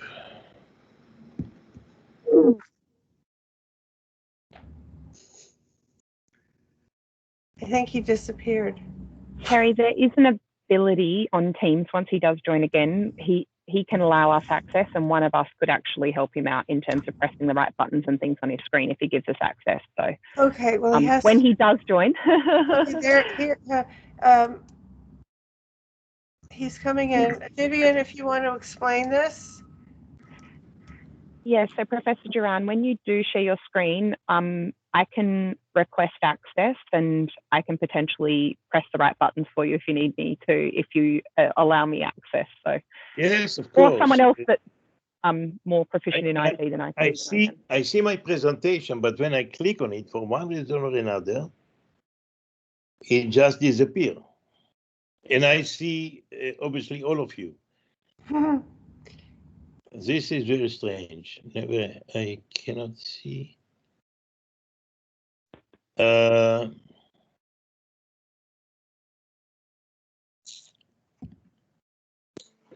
looking at this. Let me try it. No. You see the presentation? Yes. Yeah, and now I can press the button called Request Control. But Vivian, did you do this already? I didn't request control, no, but it's gone away again. He's not sharing anymore. So let's try this one more time. I'm going to press that button. It was up for a minute. I'll request control and maybe, and then of course there's always the option for you to talk. No, if you don't see. Or you could email it to. Did he email the presentation to you, Terry? He didn't. You didn't email it to me. I'll email it now. Okay, and then I'll have this problem, but okay. I don't understand what Actually, why don't we consider this a little break while we work out the technical? We were supposed to have a break between 10:40 and 10:45. So go get a cup of coffee while we. Okay, I'm going to request control. You'll control it. Request. Okay. Did you need to accept my request for control, Professor Duran? Yeah, so how do you do this?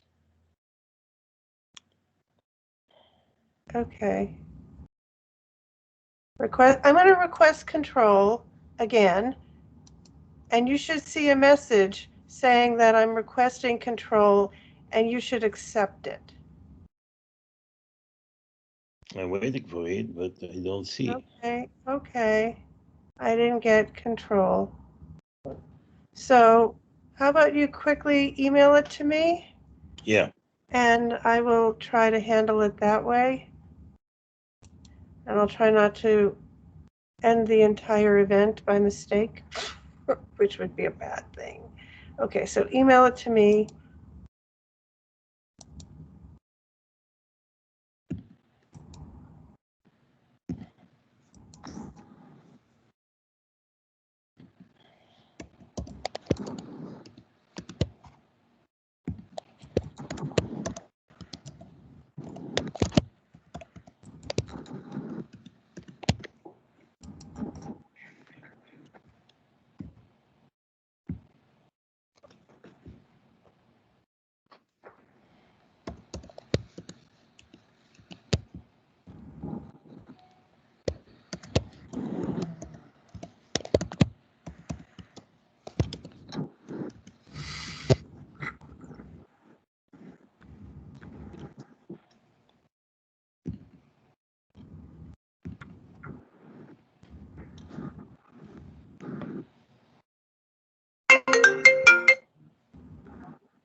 Okay, well, One moment.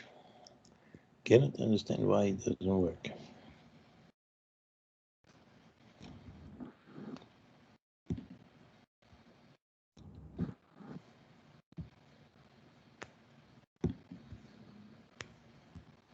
okay, so I'm waiting Yeah. for you to send it. Have you done it yet?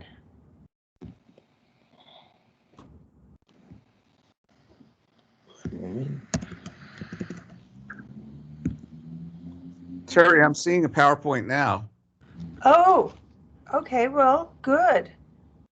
I'll get out of my computer. Is that the right PowerPoint? It says www.w-smart.fr at the That's bottom. it.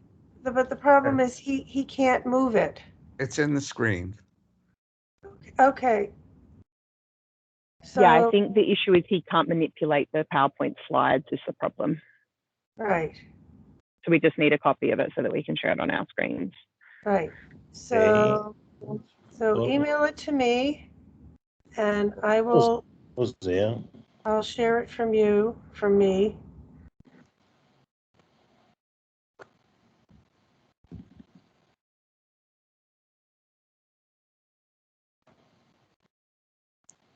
Almost there, Terry. Okay. Okay. Sorry for the inconvenience.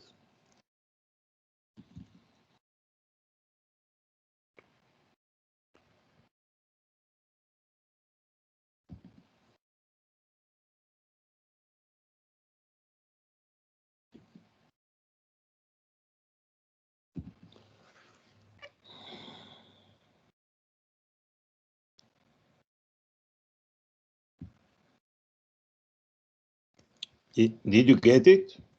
Oh, okay. Hold on. Not yet.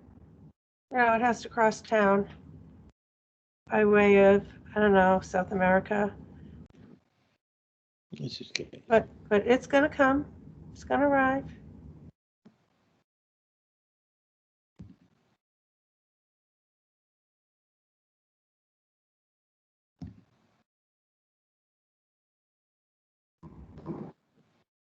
This is literally crazy. Oh, Do you see it now? On the screen? Yes. oh, Yes. can you move it? I think so, yeah. I don't know what happened. Okay, Oh. one Well, if you can move it, we can go. moment. Okay. Okay. Let's see with the other one. Oh, it just disappeared. Okay. All right. Well, I'm still waiting to receive it. You may have to just talk and describe what. Oh, it won't work. It won't work. Okay. No. What did you do? What did people do before PowerPoint? I mean, I know there was a time before PowerPoint. I'm joking, everyone. But honestly, okay, it just hasn't arrived yet.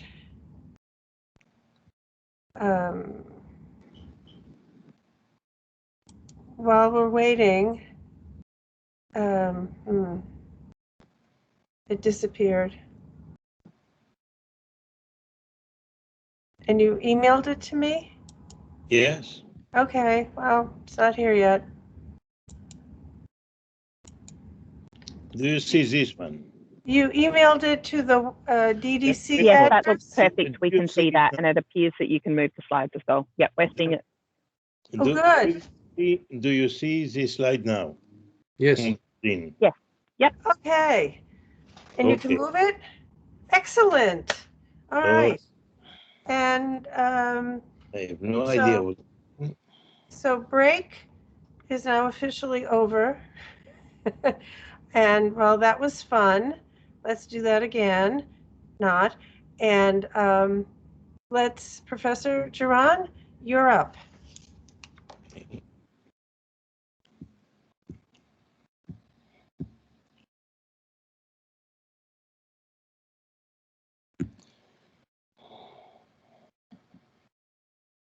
All right. Okay. Sorry Good. for the inconvenience. Okay. And let me just. All right. First, I would start. I'm Professor Ilan Juran, and from NYU, from the Civil and Urban Engineering Department. Interesting. Started my career many years ago at the École Nationale de Pont Chaussée of Paris, which is a national infrastructure school in France. We look at the history of the subsurface, and I can say that the history of the subsurface, at least from the sewerage point of view in France, is part of our national monument. Started, we can see early description in 1350, which makes it about almost 700 years. Not to say that this was the early birth of infrastructure, but at least from the context and the importance that it has started to take in the metropolitan urban environment. I believe that our sewage is most famous, not so much, and our galleries are most famous, not so much for the technical advantage and the cost-benefit ratio that it provides. But I believe that most of you have probably read Les Misérables, which is the socio-cultural value for each metropolitan city. Yes, Priscilla, you said it right.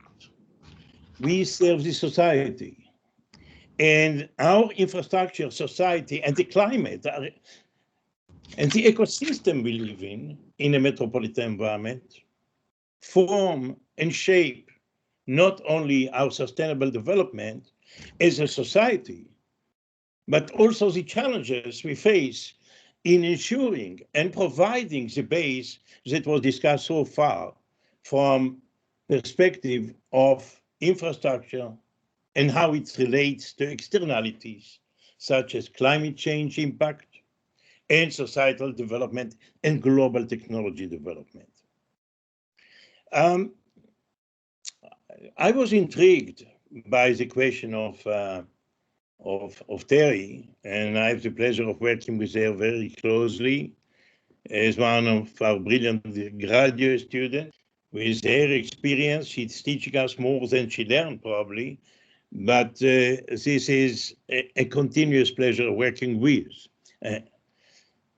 I would like also to thank Priscilla, because when I came here as a head of the Civil and Environmental Engineering Department from France in 1990, many years ago, Priscilla is a program director of the National Science Foundation, challenged us. And I had the pleasure of working with Ray Zimmerman here to try to address this challenge and to develop a plan for Institute of Civil Infrastructure Systems that the National Science Foundation funded with the leadership of Professor Ray Zimmerman. The challenge is multidisciplinary. The challenge is multi-stakeholders. And the challenge is finally how we can serve best the urban society and ensure its development. I would like to say that in addition to being a professor at NYU, I had the pleasure and the honor to serve as the CEO of WSMART. WSMART is an association which was funded 2 weeks after 9/11. The challenges at this time, we all know, were how utilities can get together, because this was developed and established and founded as the initiative of Joel Milley, who was at this time the commissioner of New York City DEP. I would like to mention that since at least during my tenure as department head and today as professor, we have enjoyed a tremendous collaboration with all the infrastructure agency, public and private, in these cities. They've all challenged us with different type and diversity, wide diversity of challenges, how to address the needs, critical needs of New York City. This went from transportation to water to gas distribution system, but immediately after 9/11, obviously the problem was counterterrorism, and the challenge was to bring all the utility, because the vision of Commissioner Joel Milley was that no one utility can deal with such a global terrorism. Today, we are facing a global challenge. We are all interconnected from societal point of view. We, more than ever, obviously, we are very pleased to see that the current administration is looking to come back to the Paris Agreement.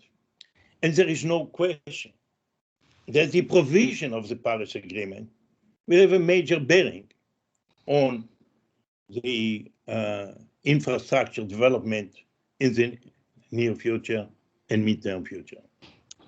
We also had to work together, and this was the vision of Commissioner Joel Milley, and we have established an association which we call Water Smart. This association serves not only for counterterrorism issues and education, etc., but also at the request of United Nations, UNESCO, and UNICEF, help different organizations around the world in terms of disaster response and emergency management. In 2005, we were called by UNICEF when the big tsunami in the Indian Ocean happened. This immediately also gives you the dimension of global challenges we all face. Finally, in 2010, our mother company, mother association, which is the Association of Metropolitan Water Agency of the United States, has challenged us with creating a platform facing the challenges of utility to comply with emerging regulatory requirements to deal with climate change.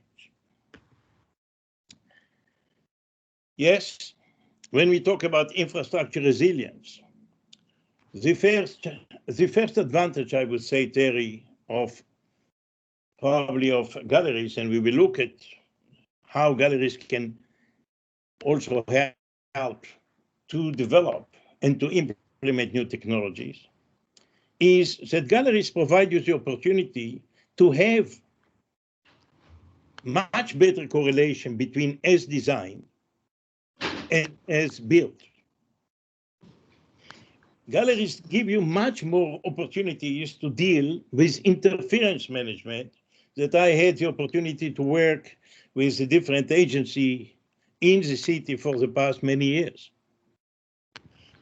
If we don't deal with this, and if we don't develop solutions, then we have all witnessed what happened in the gas distribution system in Harlem a few years ago for Con Edison gas distribution system. So the challenge that will drive us to gallery is not what happened in Paris in 1350. It is not the need to have our revolutionary people escaping through the galleries, like in Les Miserables. But again, facing the challenge of the society that we have to face today, which is climate change, which is infrastructure, as there is no And it's obvious that the two major goals of the administration today is climate change, impact and response on a global, regional, local scale, and at the same time, the infrastructure. How can anybody separate them? And this will drive to new solutions. It will not be the cost benefit of a specific location. Compliance with the provision that are so deeply rooted in the need for our sustainable society and the metropolitan environment will be the major cause, not only for galleries. We have gone through trenches technology theory again to try to solve this question. And it will be much more cost effective like trenches technology. But then, in cost effectiveness, we have to factor the societal cost, environmental cost, operational cost, deterioration cost of the infrastructure, etc. As I refer to galleries, I have to refer to my home city in Paris.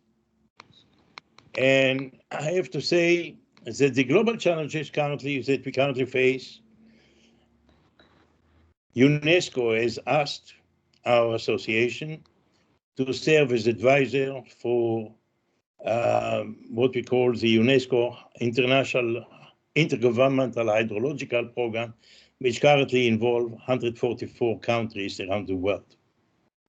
So while the challenges are global, solutions have to be adapted locally because we face so many different challenges: climatological, hydrological, institutional, sociocultural, developmental, economic, etc., etc., etc. And there is no one universal solution, but the challenge is global, and we have to address it on a regional scale. In Paris, just to give you a small introduction, that's our water network. We have about 50% of underground and 50% of surface water. And the rest is typical to a city. We bring it from, like in New York, a little bit, from about 130 miles away. Then we treat it, we store it, and we distribute it. A question was raised on how many galleries. We have 1577 kilometers of galleries, ranging from 3 meters to 30 meters below street level. And obviously, we have something like 30,000 manholes just to reach it. Paris, in a way, is probably like Manhattan in surface area and population, to give you a scale. So, our galleries. The galleries, we have a museum of sewage, okay? Because culturally, obviously, it serves a tremendous development of our society. But looking at the different utilities, it became natural for example, Paris to go for joint bidding. So you optimize the overall utility interdependent services to the sustainable development of our society. So it's not a matter only of how it better serve the gas distribution, or we know in this city, and I had the opportunity to work with Eric and with many others here on interference management and to learn from the industry, because it's the industry that challenges the university research. And through this collaboration, Terry, Town and Gown existed. The first time we established Town and Gown date from 1993, as you know. You have revitalized with your energy the collaboration between so many cities and so many agencies. And this is a base for our sustainable resource development. But looking here, how can you compare it with subsurface infrastructure? how you can compare it with the requirement to address climate change impact. Now, joint bidding is only one part, but optimizing we talked about life cycle assessment and development of aging models, okay? Their interdependency here is controlled. Now, what this also drove the researcher environment and the water company and the city to think about a complete different set of solutions. We are looking here, we have it's not difficult to monitor the system. Now you're looking at aging infrastructure. I can tell you that when you age, whether a human being or an infrastructure, it's very difficult to control unless you can monitor it, unless you can integrate new solution of artificial intelligence. Now, we talk about artificial intelligence, but this was started in 1992 in Paris. All our city is now monitored. We can control on a real-time basis in every part of the city what happened. And talking about resilience, talking about safety, talking about water quality, talking about asset management. How can you factor it in a cost-benefit analysis? That's where the life cycle assessment becomes a very important tool.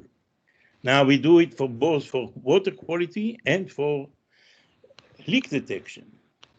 Just to give you an idea, we started really the water company of Paris, and I want to thank Anne Lestrade, Dr. Anne Lestrade, the deputy mayor of Paris. We used to work, when she was deputy mayor, we used to work very, very closely together. But as you can see, we started really here. This is after the Second World War, the leak detection. This is the yield. The leak is obviously 100% less yield. The red one is the yield. You can see how with monitoring, the yield improved. Now, this is only a small contribution because this is not the most important, but it becomes more important. It becomes today extremely important because of climate impact on water availability and accessibility. We look, is our system reliable? This is just to give you an idea. We have here the typical consumption pattern during the day of average weekday. We divided the city to many sub-districts, micro-zone, and we can control the water coming in and the water coming out, and obviously the difference is the consumption. Now, if the system is reliable, it has to react. Here you can see, this is from 2006 in the area of a stadium. And this was very important event in the French history, not so much like the French Revolution, but it was a soccer game between the final between Italy and France.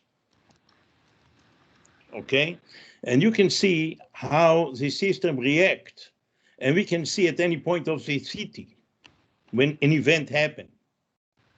This is halftime. People drink. There was extension. I believe we lost this time. We won later.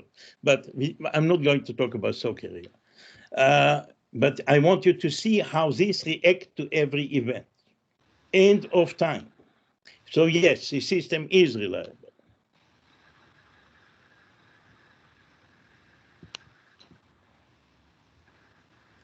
What happened?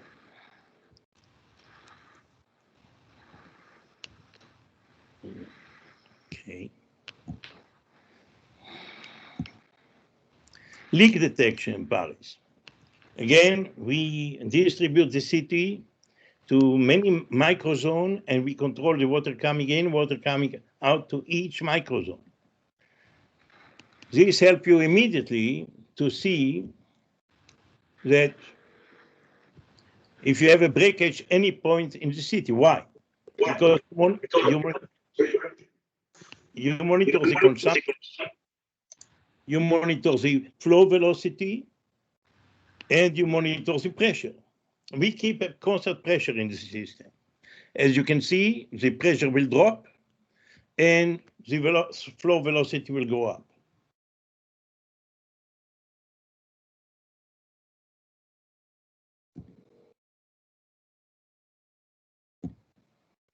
Now, using artificial intelligence, if based on records for years, this is a consumption.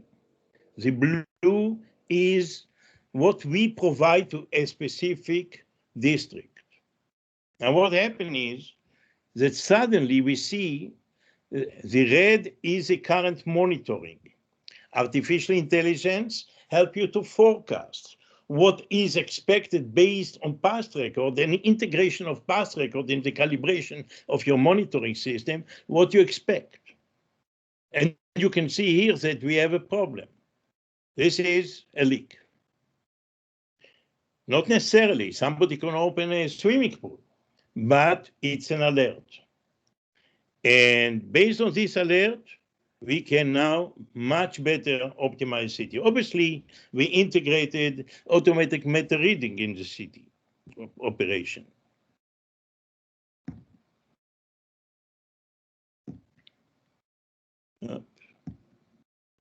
Now, automated meter reading, if we compare at any district, the volume of water provided to the district, and meaning the incoming water less the outcome of the specific district, which is the consumption, and then we compare it with the reading of the AMR, of the automated meter reading, it directly gives us at any point of the city if we have leak or we don't have leak.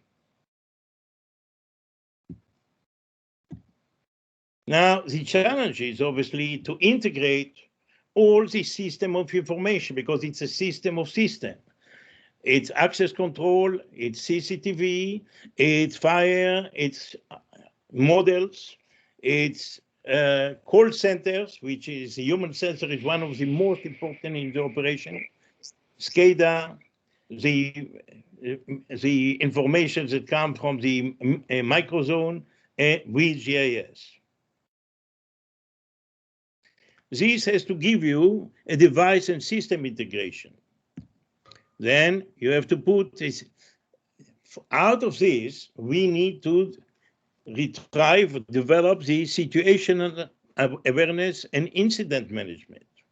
And finally, we have to see if the compliance, policy management, and reporting so that we can reliably follow the health monitoring of our system.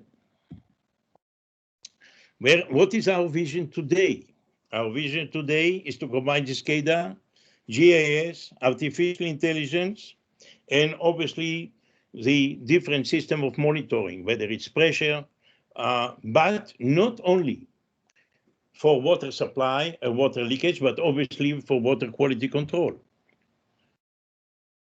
We are looking to monitor, we are monitoring the water loss. As we demonstrated, we have a very good tool if there is a burst, and obviously to react in a or active mode. Finally, the water quality. For water quality, it's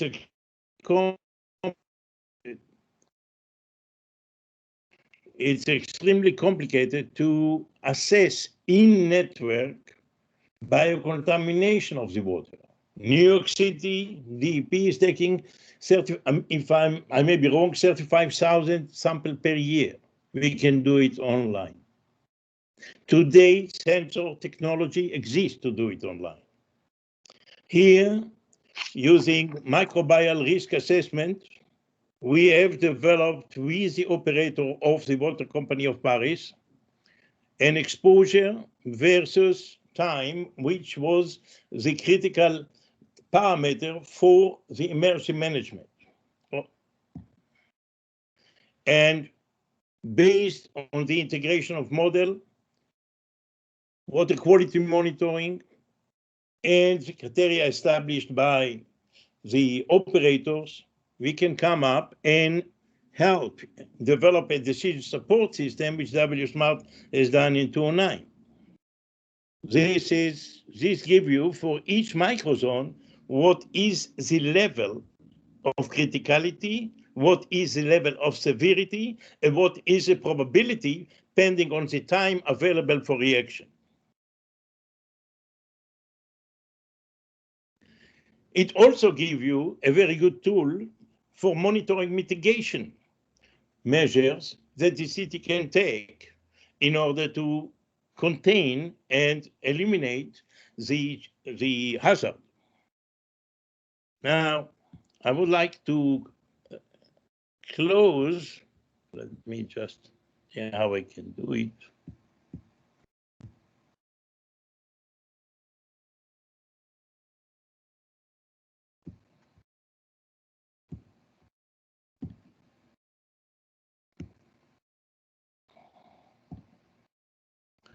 Yes. Now, WSmart has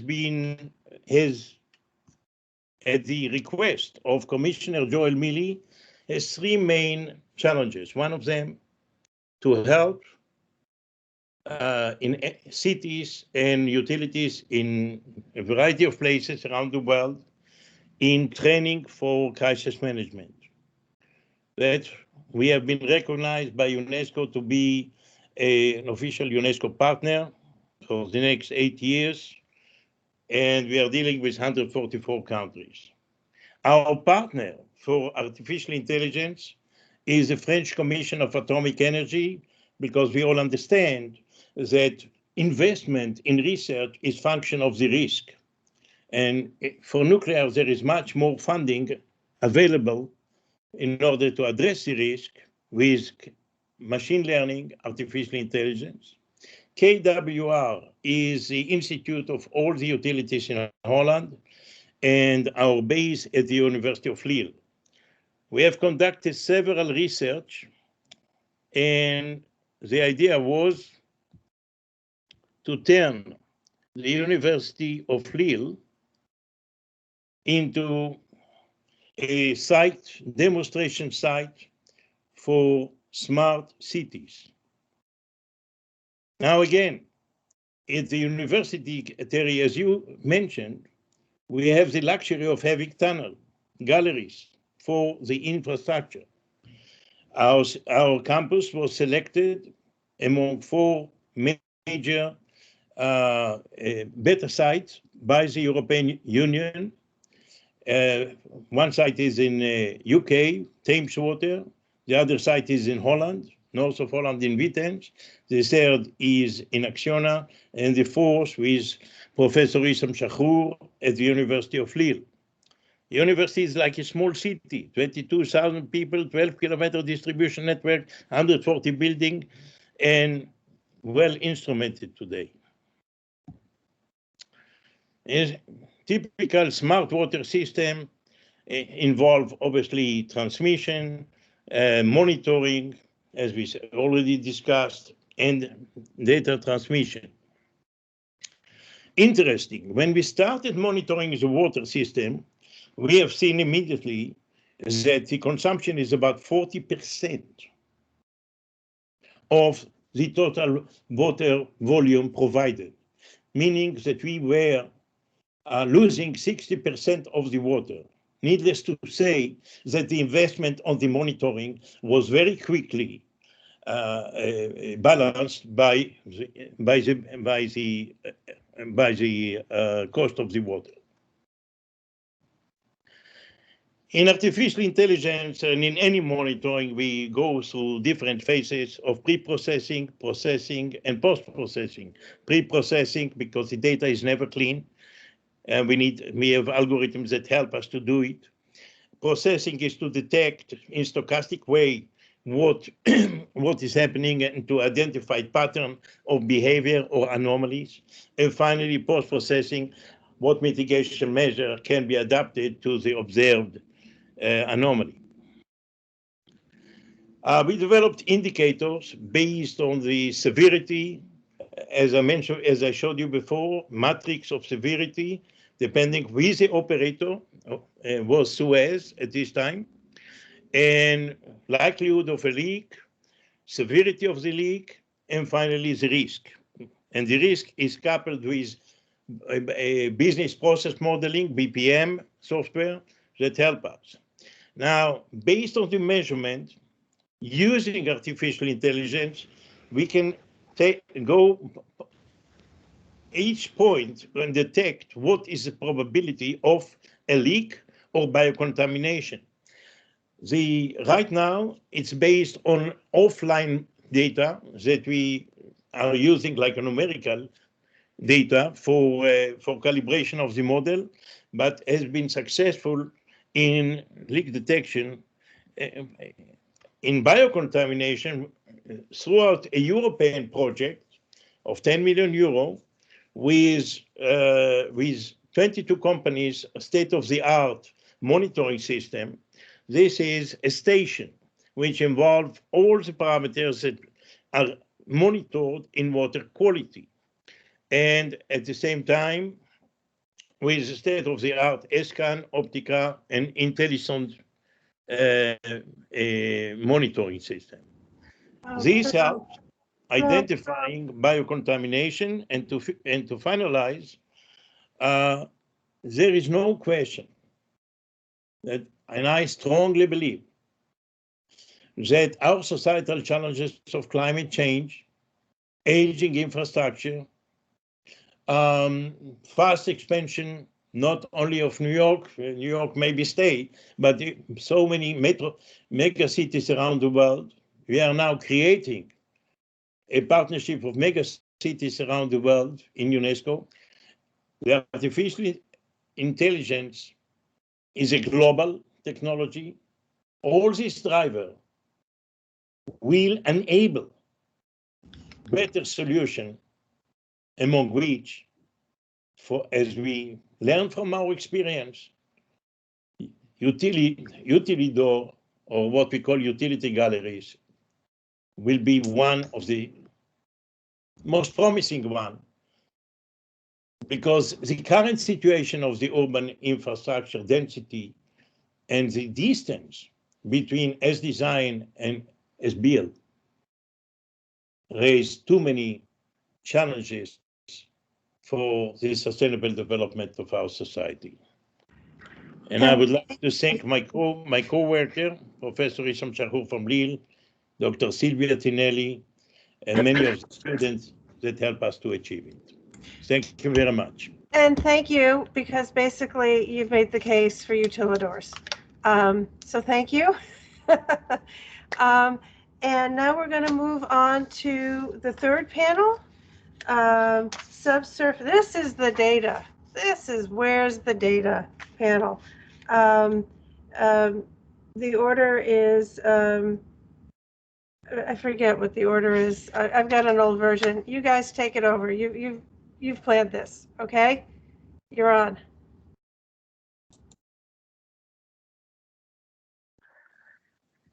Is everyone able to see my screen? Because yes, I'm not seeing it come up. Okay, well. So hopefully you are able to see it. Okay, so I did actually have a previous slide there. There we go. So welcome, my name is Vivian Edwards. I'm a senior associate with Stantec Engineers, and I'm going to be discussing subsurface utility engineering and specifically the Australian approach to this.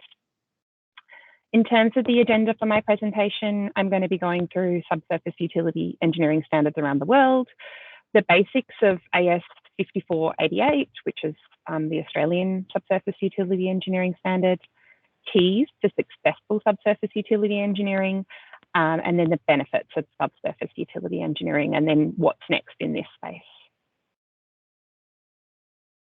To give some background in terms of the subsurface utility engineering standards that currently exist around the world, you've got one that probably number of you are familiar with, which is ASCE 3802, which is the American standard for subsurface utility engineering. And this is actually currently being upgraded, and I believe that a revision is expected this year. You can see there's then standards in Malaysia, Canada. I'll be specifically looking at the Australian standard, which is AS 5488, which was re-released in 2019. There's also a British standard, which is currently under review, and an Ecuadorial standard as well. But I guess the intent of this is really just to let you know that there's a number of subsurface utility engineering standards around the world. So in terms of the Australian standard, it's split into two parts. Part one is generally around subsurface utility information as opposed to engineering, and it's very similar to ASCE 3802. At its heart, I suppose, it defines 4 quality levels for utility information. The intent of the standard, similar to ASCE 3802, is a consistent universal approach for documenting utilities and really creating that differentiation on a plan or on a drawing of color intensity, line type code, line weight, about what the quality of the information being presented is. So in terms of the quality levels, a number of you, these will be very familiar with you. They're the same as ASCE 3802 in terms of the naming conventions and also the types of information. So the lowest of the 4 quality levels is quality level D. It's information on a subsurface utility that's derived from existing records, site inspections, or anecdotal evidence. And I guess by the fact that anecdotal evidence or a utility record could be included in that, you can understand that its quality is the lowest quality that you could have. Quality level C then seeks to take, say, an ASCON or an as-constructed plan that you've received from a utility provider with then site survey information. So say we've got NYC DEP records of what like the existing sewer system is, and you know there's a catch basin there, and we see the catch basin there, then we can correlate, well, that catch basin there, the manhole's over here, it says there's 30 feet of sewer main going between there, so we can then correlate that information. Quality level B is then similar to the photo here of the ground penetrating radar being done, and it's when we locate at the surface subsurface utilities using things like GPR, electromagnetic detection, but the key part is in terms of the tolerances that are allowed. So you're allowed about 300 mils in the horizontal plane, which is 1 foot for anyone playing along in the imperial system, and in the vertical plane you're allowed 500 mils, which is about 1.5 feet. And then quality level A is the highest of the quality levels, and it's more a precise horizontal and vertical location of a utility by actual exposure. You're actually sighting the utility. This might be via vacuum excavation, or ideally when the asset is being constructed, or if you're opening up the road for other things, you're sighting them. And the tolerances here are 50 mils in both the horizontal and vertical plane, which is about 2 inches. So this is just an example here of how you would then display this quality information on a drawing. You'll see here there's a consistent, and I apologize, depending on what screen, unless someone's viewing this on a huge screen, I realize you're probably not going to be able to read this, but the key parts of this is there's a consistent universal approach for documenting existing services by coloring code, independent of whether you're working in one particular municipality or another. It's then differentiated by color intensity, line type, and code and line weight of what quality level information you're looking at. You'll see quality level A is the boldest and the most intense because we know that information is most certain, and then going down to quality level D, which is less consistent. And really the intent here is just there's a consistent universal approach such that we can have quality level data and we know the quality of the information that we're looking at. So part 2 of the Australian standard is really the crux of what differentiates the Australian standard from the other standards. So most other standards around the world, and I do understand ASCE 3802 is under revision, so I'm not going to preempt that they may include something like this in their new standard, but most of the other standards are predominantly around subsurface utility information and how we store that. What differentiates this Australian standard is by going into subsurface utility engineering. So it's about how do we manage the subsurface utilities? What are the risks associated with these utilities? And what is the framework that we can then mitigate these risks? It talks through utility model creation and data management conventions. Obviously, the appropriate level of a model creation is fundamentally important. It sets up a framework for utility clash detection. So it sets up a whole heap of different options. Obviously, you can design change to eliminate potential utility clash or conflict. You could potentially have a reduced cover or clearance between two different utilities. You could have a protective treatment to eliminate the utility conflict. And then you could also obviously relocate a utility as well. It sets up a framework for utility design, the minimum requirements and project coordination. And it also sets up a procedure for the asset and the asset data handover back to the agency as well. There's also within this part too, a whole heap of appendices such as setting up a consistent schema, risk matrices, process flow charts, conflict matrices and registers, and all those sorts of things. Again, unless you're looking at this on a widescreen TV, which I'm presuming not many of us are, I'm not expecting that you can actually read any of this. But what it is it's an example of one of the tools within sending out welcome back letters. Sorry, thank you. So this is just an example of one of the tools within the standard, which provides guidance. If you've got two utilities that are clashing, what do you do? What governs? What clearance do they need? So for example, if you have a high voltage electrical cable interacting with a sewer or a gas main or a water main, like what is the consistent approach here? What governs? What approach do you need to take? And it's just a really explicit standard then for how these utilities govern each other. The next slide here, there's obviously been a number of studies done on the importance of subsurface utility engineering and return on investment. In Canada, the Ontario Sewer and Water Contractors Association did a study that showed for every dollar that they invested in subsurface utility engineering, there was a $3.41 return on investment. In Pennsylvania, they did a 2007 study at the Department of Transportation that showed for every dollar, there was $22 saved. I mean, this varies, obviously, you know, depending on the inputs of the studies and those sorts of things. It is to say that there is a consistent return on investment for investing in subsurface utility engineering. The graph that I'm showing on my screen here compares the project cost and time for projects with subsurface utility engineering. And it really just reinforces that, yes, it may cost more to invest upfront in subsurface utility engineer for your project, but ultimately you're going to result in time and cost savings. In terms of return on investment, there was the Texas Transportation Institute 2013 study, which showed that costs were approximately 1.85% of construction costs, but that average variation costs, or you might call them change order costs, for subsurface utility engineering projects were only $160 per lane mile, compared with $3,000 per lane mile for non-subsurface utility projects. And then in terms of the percentage of additional construction days, they were only 11% compared with 16%. So what's next?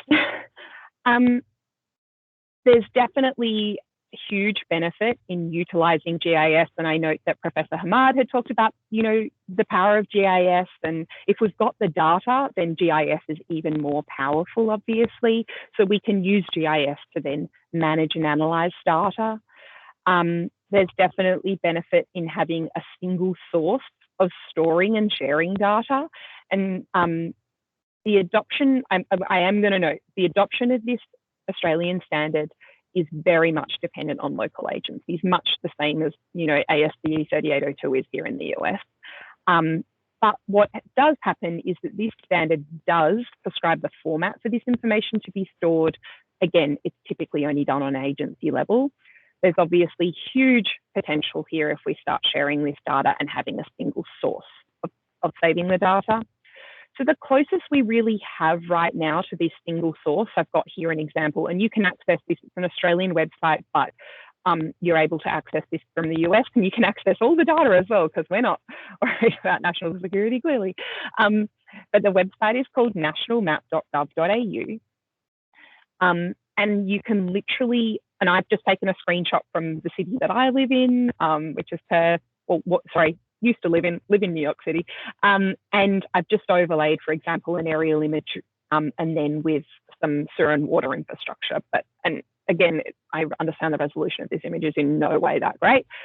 But what it does do is it allows you, this platform freely available, it allows you to then overlay and analyze utility information and mapping with then health data, infrastructure data. Every single Australian government database that's in GIS has it. So environmental data, aerial imagery, transportation data, vegetation data, demographic data. I guess the downside of this is that unfortunately at this point in time, the data within this is not necessarily consistent with the Australian standard, and so the quality level is the quality level it is. There's also potential for 3D geolocated models. So that's where you can literally have an iPad out on site, for example, that I've seen, where you can literally scan an area and it says, there's a catch basin there, and there's a catch basin there. There's a sewer line underneath the ground here, and you're literally just scanning your iPad around with these 3D geolocated models. These geolocated models are clearly reliant on the level of information in there. So they're only good too if you have this quality level A information in there, because otherwise I'm telling you there's a catch basin there and you're looking at the ground and saying, no, the catch basin's 5 feet that way. And then obviously playing into then the digital and virtual environment. And that's it from me. Thank you. I just want to mention that Vivian attended our very first event last January, and she mentioned this, and we invited her into the Utilidor working group. She's a very active member of our utility working group, and I want to thank you very much. Because now I know what you're, you know, I thought to myself, wait a minute, Vivian should explain this thing. So thank you.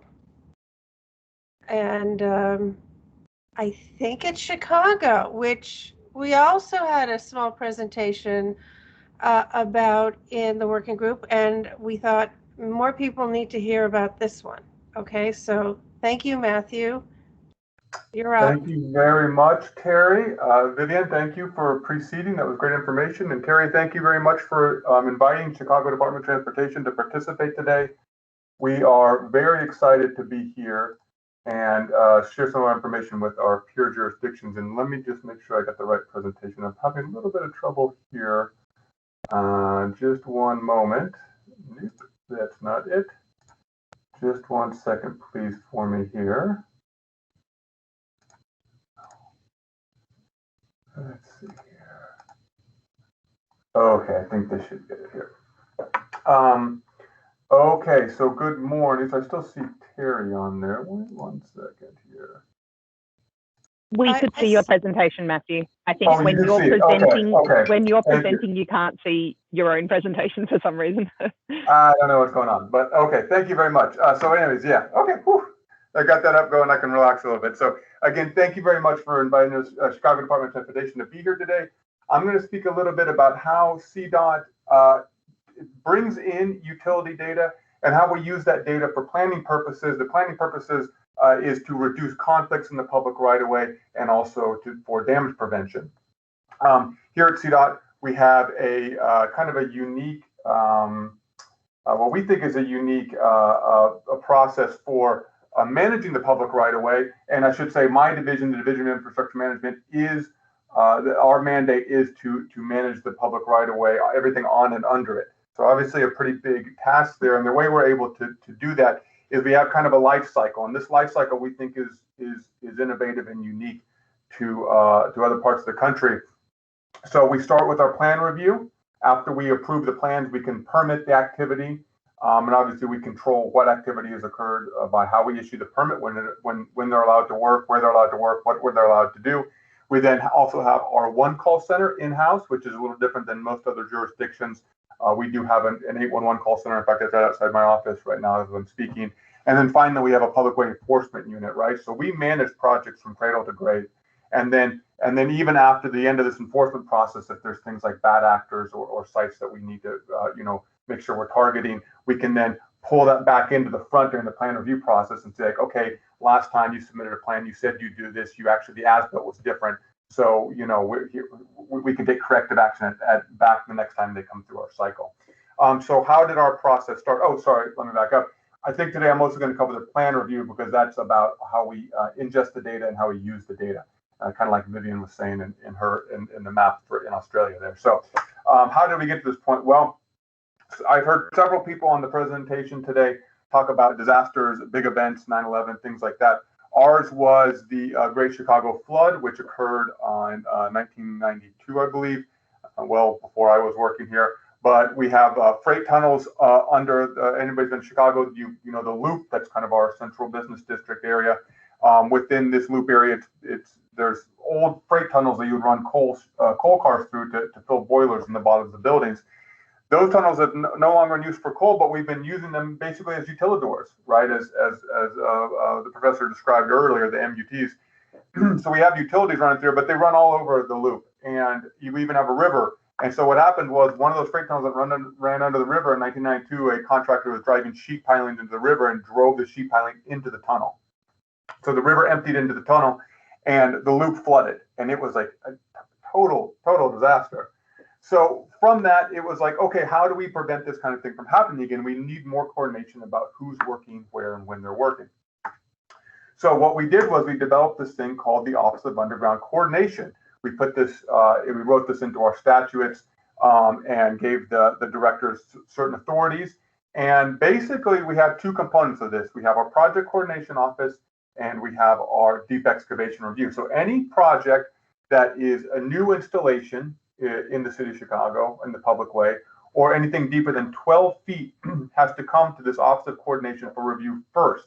They have to review the plan and they have to approve it before they'll release the company to do the work.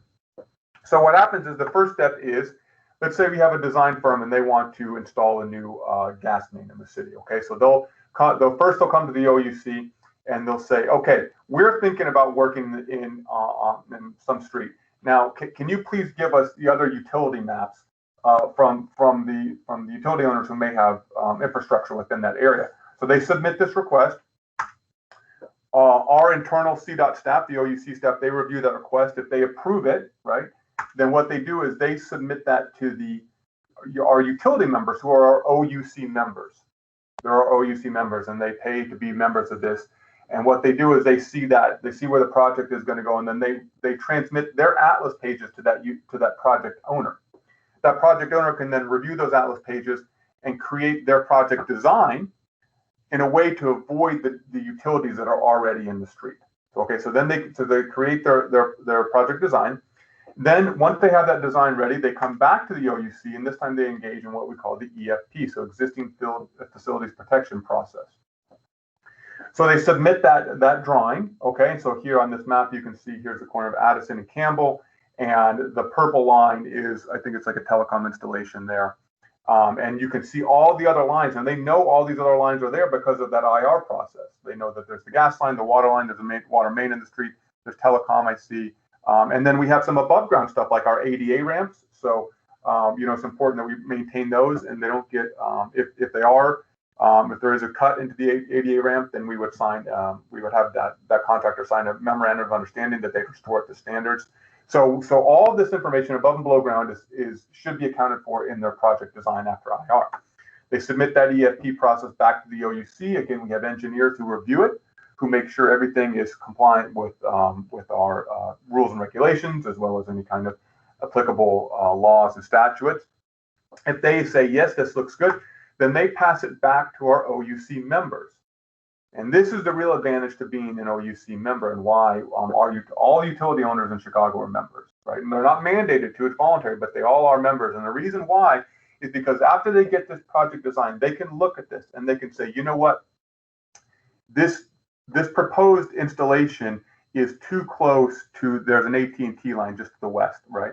The AT&T could say, that's too close to our facility. You need to move that installation 2 feet east of its current proposed installation.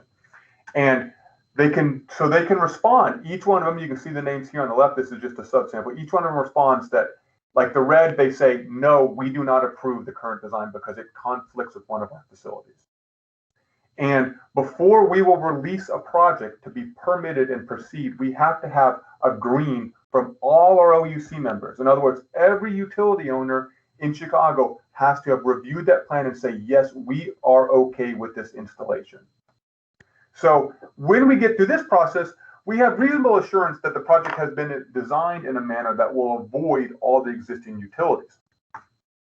So they can do revisions if they need to. They resubmit after the revisions, and then we get all green, and then we proceed to permitting. PIA, permit issuance authorized. The other important aspect of our project, of our OUC, is the coordination. So we have a sub-work unit called the PCO, the Project Coordination Office. And this Project Coordination Office, they take all the approved plans and they put them in this custom-built mapping software. And they can say, okay, the gas company, you want to work on this block starting in 6 months. But we were going to pave that block in 5 months. So either can we move the paving back a month, or can you move your project 2 months forward? And this way, we minimize the disruption to the public way users. The other thing that the PCO does is they collect capital improvement plan data, 5-year data, which is written into our law, right? It has to be 5 years out. They collect that data and then they ingest it into our mapping system. So not only do they know, hey, these projects are ones that got approved, now let's stage them in a manner that makes the most sense, but they can also look far out and they can say, okay, well, you know, the gas company, you said you want to get in this block in 5 months, but we see that another contractor wants to get in this block in a year. So can we coordinate so that we can do this project in tandem? Therefore, instead of having one opening in 5 months, one opening a year later, and having 2 times where the public way is disrupted, we can stack those together, and then thereby minimizing disruptions in the public way, and also ensuring that when we do pave a street, it will not be cut into. Now, of course, that does happen, but generally this prevents unnecessary cuts into nicely paved streets. The other thing this does is this allows the utility owners who may partner on a project to share costs, right? So we also act as a liaison and say, okay, the gas company, you know, you want to work at the site, so does the water company. You're going to partner together. Gas company, you're going to go first. Next week, the water company is going to go. This time, the water company is going to pick up the cost for restoring the street. And the next time you're on a project together, the gas company will pick up that cost for restoring the street. And we control all that through memorandums of understanding or restoration agreements, one of the two. And so this way, our OUC members, there's a really big return on investment for them, not only protecting the facilities, but also saving costs long term, because they can offset though by sharing with other companies. Then we track this, we call it cost sharing, we track all this. And then for us as a municipal agency, we can then say, you know, we have saved the city X amount of dollars in resurfacing this cost this year because we got one of the project partners to pay for the resurfacing of that street or pay for the paving of that street. And so this really incents the OUC members to want to join, even though of course there is a cost to join. And then I see I'm just about time here. I think I'm getting close to time. Yes. So then after we've coordinated that work and we've approved the work, it's been coordinated, then we can pass it to our permit office and our locate, our 811 call center. And so the only work we will permit is work that has been approved in the OUC process. And the only time we'll allow that work to start is when it's been coordinated by the PCO. So in this way, from that original planning process, everything else flows, right? We issue the permits based on the approved project. Our locate requests are constrained to what's in the permit. And then if there's any issues later on, we can go through our inspections. We can send inspectors out. And this is particularly important because, as we know, sometimes there's a difference between a project plan and an as-built, right? So we'll send our inspectors out and they'll look at the original approved OUC drawing and they'll go to the site and they'll say, okay, this is not built correctly. This is not built correctly. So number one, if it's particularly egregious, they may have to do the work again.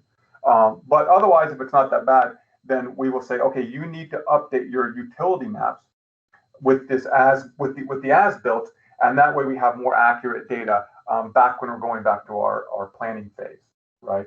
And so and then also they can submit their GIS layers of their utilities back to our 811 system, so that when we do our locate requests on our 811 system, when we do a locate request, the address for the locate, this 1147 South Richmond Street, it'll say like, okay, who's got utilities in the area for 1147 South Richmond Street. That's all based on updated maps that the field inspectors ensure are comport with what was as built in the field. So through this whole process, it's all intertwined, and it allows us to make sure that we know exactly when, where, and what is occurring in our public right-of-way of all times. And if there's issues with bad actors, we can use this enforcement arm to impose sanctions on them and try to correct their behavior. The last thing I wanted to mention here was this is our system is heavily dependent on data systems. And we spend a lot of money and a lot of time building out data systems and integrating those data systems.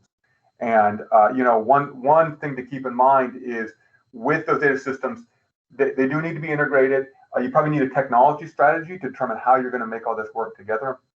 And I'd say be parsimonious with your data systems. So, it gets really complicated the more systems you have. If you have legacy systems, to integrate those, to update them. So, we try to keep it to 3 or 4 core systems here. Some of those are enterprise systems, which is great because it's cost savings for the city and ultimately residents of Chicago. The other thing that is vitally important to make this process we have successful is having stakeholder participation. So in sending stakeholders to participate in our OUC process, which, as many of you know, I mean, there's some concerns about security and proprietary information. But again, the return on investment is enough that it trumps those concerns, and we do get robust participation from utility owners in Chicago. But they also can be your, on our end at least, the stakeholders are some of our biggest cheerleaders as well. So getting them involved is vitally important. Statute authority, so making sure you have the proper authority, because if there's somebody an actor who doesn't want to comply, or a kind of a recalcitrant utility owner, you at least have the ability to more stick than carrot.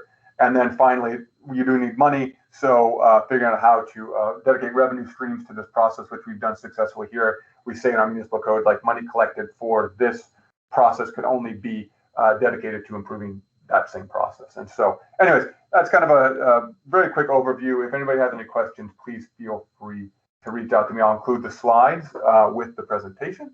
And to that, I will turn it over to Deborah. And thank you. Deborah, you're muted.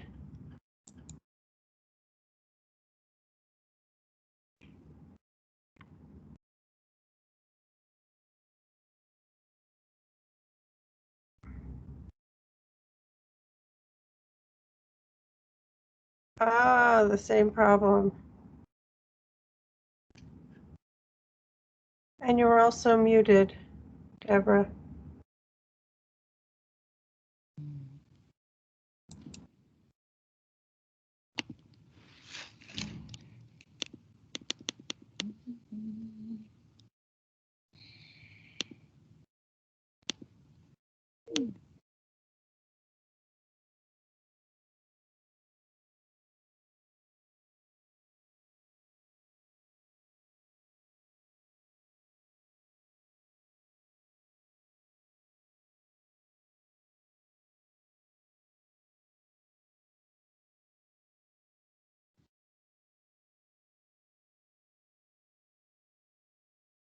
You're back.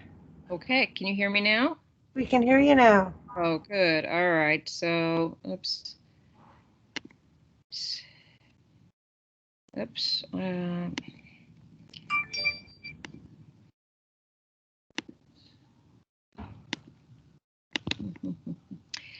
Terry, for sharing, I just need to hit that little tray, yes?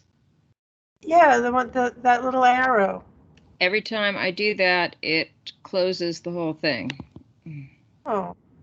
Why don't you go ahead and start taking a couple of quick questions, and I'll see if I can get this sorted. But actually, you didn't send it to me, did you? No, I have it on mine. Okay, no, but okay. So you keep going. Priscilla,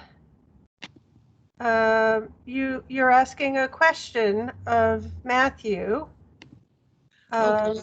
The Chicago effort is exemplary, which heads were blown when we heard it the first time. I hope heads are blowing all over the place now, because it's something. But do you want to ask your question, Priscilla, instead of having me read? And I may have been in error, but it is an exemplary effort, and thank you. But it really primarily focuses, as you told the story, on project by project attention. So my question is, what is being done that could be promoting longer term integrated planning by all of the public and private utility providers? Is there a framework where if a major expansion or a new utility needs to come in, where it can be an opportunity to gain a more integrated system if the planners are speaking to each other, not just the engineers and construction managers? Yeah, that's a really good question. And so a couple things about that. So first off, we do, as I mentioned, require them to submit their 5-year capital plans. And so that should start them thinking about what are my long-term, what are our project priorities, right? And we do know that there are offline conversations between those utility owners when they are developing those 5-year capital plans, because they know that if it comes to us and they haven't done any pre-planning at all or any kind of discussions, then there's a chance that hey, you said you want to do this in year 2, but we're not going to let you do it in year 2 because we've already gotten a project request from somebody else.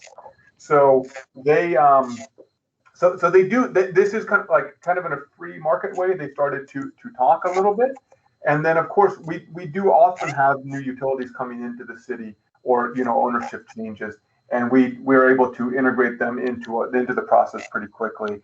I would say generally the utility owners understand this is how you do business in Chicago. You have to come to us, and so anything they can do beforehand to make that project review process more efficient. They know, okay, we need to be doing this beforehand, but at the same time, Professor Nelson, I think it's like this is kind of like what I see the role of government is, because sometimes the utilities, they're just not going to cooperate, and that's where we have to step in and kind of incent cooperation between them. So a little bit of stick, a little bit of carrot, a little bit of knowledge, a little bit of hey, no, you must do this. But so far we've been very effective. That's very interesting. Have you internally had any discussions about the idea of reserving certain portions of the subsurface for eventual usage so that you actually avoid people proposing to do something in what might be a reserved for future application? Well, that's a great question too, because as in New York, our subsurface is very crowded already. And so it's getting more crowded. And so we've talked about here, I think the next step is going to be to start using abandoned lines as conduits to store utilities, especially water and sewer lines and gas. So one thing is our gas company, which is People's Gas, a subsidiary of Integris Energy, and then our local water department, they are both going through 20-year projects to replace their mains. And so there's a lot of big 36-inch mains in the middle of streets that are going to be abandoned now, and those they put in their new lines. And so utilizing those as kind of like a found utilidor solution is our next process. Now it's still a little complicated because there's ownership issues and who assumes responsibility if there's multiple lines. And then I think that's what the presentation touched on a little bit, but that is kind of what we're thinking about now. That's great. And it seems like there is a value associated with those to be abandoned infrastructure. units or sections that actually might figure into the financial aspects of whether a project goes forward or not. Exactly. Yeah. So maybe I could turn it over to Alan. Alan, do you want to ask your question?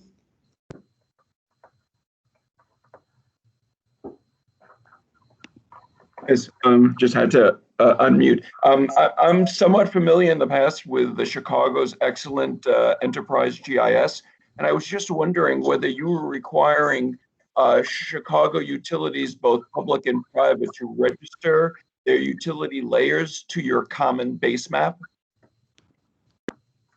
Yes and no. That's a kind of complicated thing. So when they submit their CIP data, we have a template they have to use, and we have a quality control person who checks that data to make sure it can be ingested properly.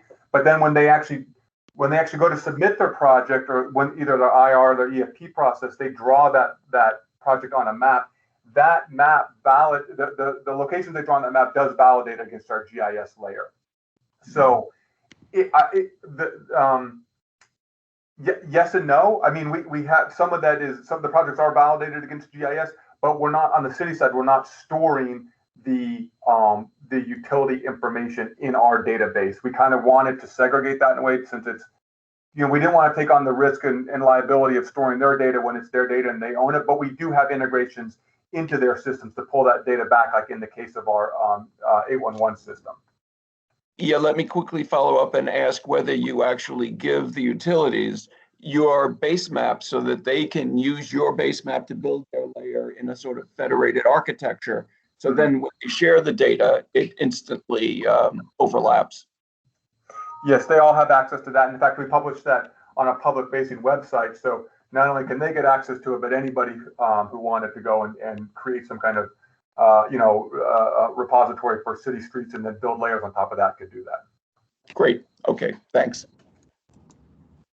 Terry, I have sent you the presentation. I don't know if you're able to run it from your side. I don't know what the problem is here. Let me try. If anyone has a question, my stupid computer. All right. I have to sign in again. Sorry about that. No, that's okay. Ray, Ray Zimmerman, why don't you go ahead with your question? The Chicago system seems terrific. I was wondering how far back in time the system goes. Were you able to include the very, very old infrastructure? Because that's been the problem in a lot of old cities, especially New York. Well, that's another great question. So you're right. So no, I mean, the short answer is no. I mean, we have things like grants of privileges for vaulted sidewalks that we don't have accounted for. In fact, I don't even know that any city department has a complete list of all the vaulted sidewalks. And there is a lot of old infrastructure, and even the utility owner side, like our gas company, the local gas company, I should say, local gas company. They were telling me a while ago that they were at a project. They found a wooden gas main from like 120 years ago in the street. Exactly. We have wooden ones also. I don't know how many are left, but yeah. Hopefully not many, because I think it's probably not safe. But well, they one work thing that pretty we're going to well, do, actually. Yeah. One thing we're going to do here is we're actually going to change our municipal code pretty soon to require utility owners to update their maps when they encounter new facilities, right? So if it's old, you don't open the street, you don't know, okay, fine. But if you come across it, either through a project or a locate or some other method, then you need to go back and update your maps, not only with the location, but also things like depth, age of the facility, condition of the facility, what the facility is made out of. So we're expecting some resistance to this because it's going to be a costly change on the utility owner side. But the fact of the matter is, we have to have more information than just the generic like X, Y, where we think this thing is. We really need to get more advanced, and we have the technology to do that now. When people go out to a site, on their phone, they can record that information for that facility. Can you use infrared technology to detect the very, very old infrastructure and where it's located? I don't know. Vivian, do you know anything about that using infrared? I think you could certainly use ground penetrating radar for those sorts of things. Yes, Professor that's what I Hamad meant. might be able to elaborate more on those techniques. Terry, or any luck on your side? I'm downloading it. Well, the email is opening. I'll go ahead and just give you a little bit of background. So You Terry can very kindly invited me to come today. And I'm going to be updating everybody on a follow-up from our initial June 2019 workshop that was sponsored by the National Science Foundation on subsurface infrastructure. And then Terry was so kind as to invite us to the January 2021, where we gave kind of a full report on that workshop. That's now led to a small planning grant that we're going forward with. That's been awarded, and I'm going to just give a kind of a background on some of that, and then kind of how we're preparing to submit for our stage 2 planning grant, focusing on subsurface utility integration. So it fits in very nicely with all the great stuff that Vivian told us about Australia, and that we just learned about Chicago. This will be focused on New York and some of the challenges, maybe if not specifically to here, maybe kind of concentrated here. I cannot, you sent it by Google. Yep. And it always rejects me. So, you know, let's just go wing it, you know, talk it through. It'll be okay. Well, why don't we can go to the next session, and then I can see, maybe I'll do mine at the very end then. That's fine. Okay. See if I So can get Deborah, this is Priscilla. If you want to send it to me, Okay. I could upload it too. That's Okay. great. Thank you so much, Well, Priscilla. But good. go ahead and go forward, and I'll do mine after the city presentations. Okay, well, hold on. I'm letting some people in. Yeah, in. Okay. All right. So I cannot really see well who from the third panel is on board. I know David Burney was at the beginning. You're still here? I'm still here. Could you stop the screen share so that we could see everybody's faces? Okay. Deborah, could you stop the screen share? I have no control of my screen. I'll just have to log out again because it's. Oh, okay. Okay. It just won't let me do anything. So. Okay. There we go. Yeah, that's good. Oh, there we go. I see you. I see. Okay. Right. So I overtook the screen share and then stopped sharing, so I kicked Deborah off. So why don't we just have our panelists screen and have everybody else turn off your video, and then you'll all be able to see. That's a good people idea. that are having the discussion. So, Okay. Mark, can you turn off your video, and then we'll have everybody in. Oh, and I'm in. So. We've got Tom Wynn, handsome as ever, Tom. Yes. We got Bob. Christopher Hamby. I thought I saw him come back in.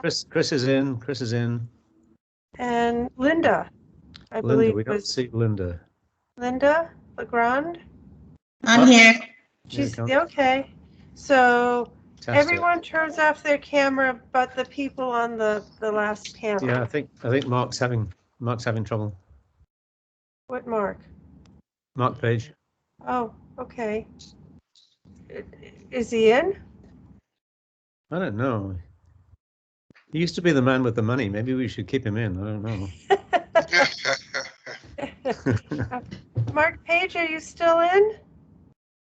He's gone now. He's gone now. Oh, okay. Yeah, there was something. Okay. Yeah, that's okay. That's all right. All right. Let's get going. So I'm going to try to moderate this discussion. I know we've got a lot of people here. So, and I think everybody's bio is in the material that Terry sent out. So I'm assuming I don't have to introduce everybody, and the names are on the screen. And bless you, Deborah. Correct. So, and I hope that the presentations that we've seen earlier will be made available to the attendees. Is that right, Terry? Yes. Well, it'll be recorded. It'll be posted. Okay.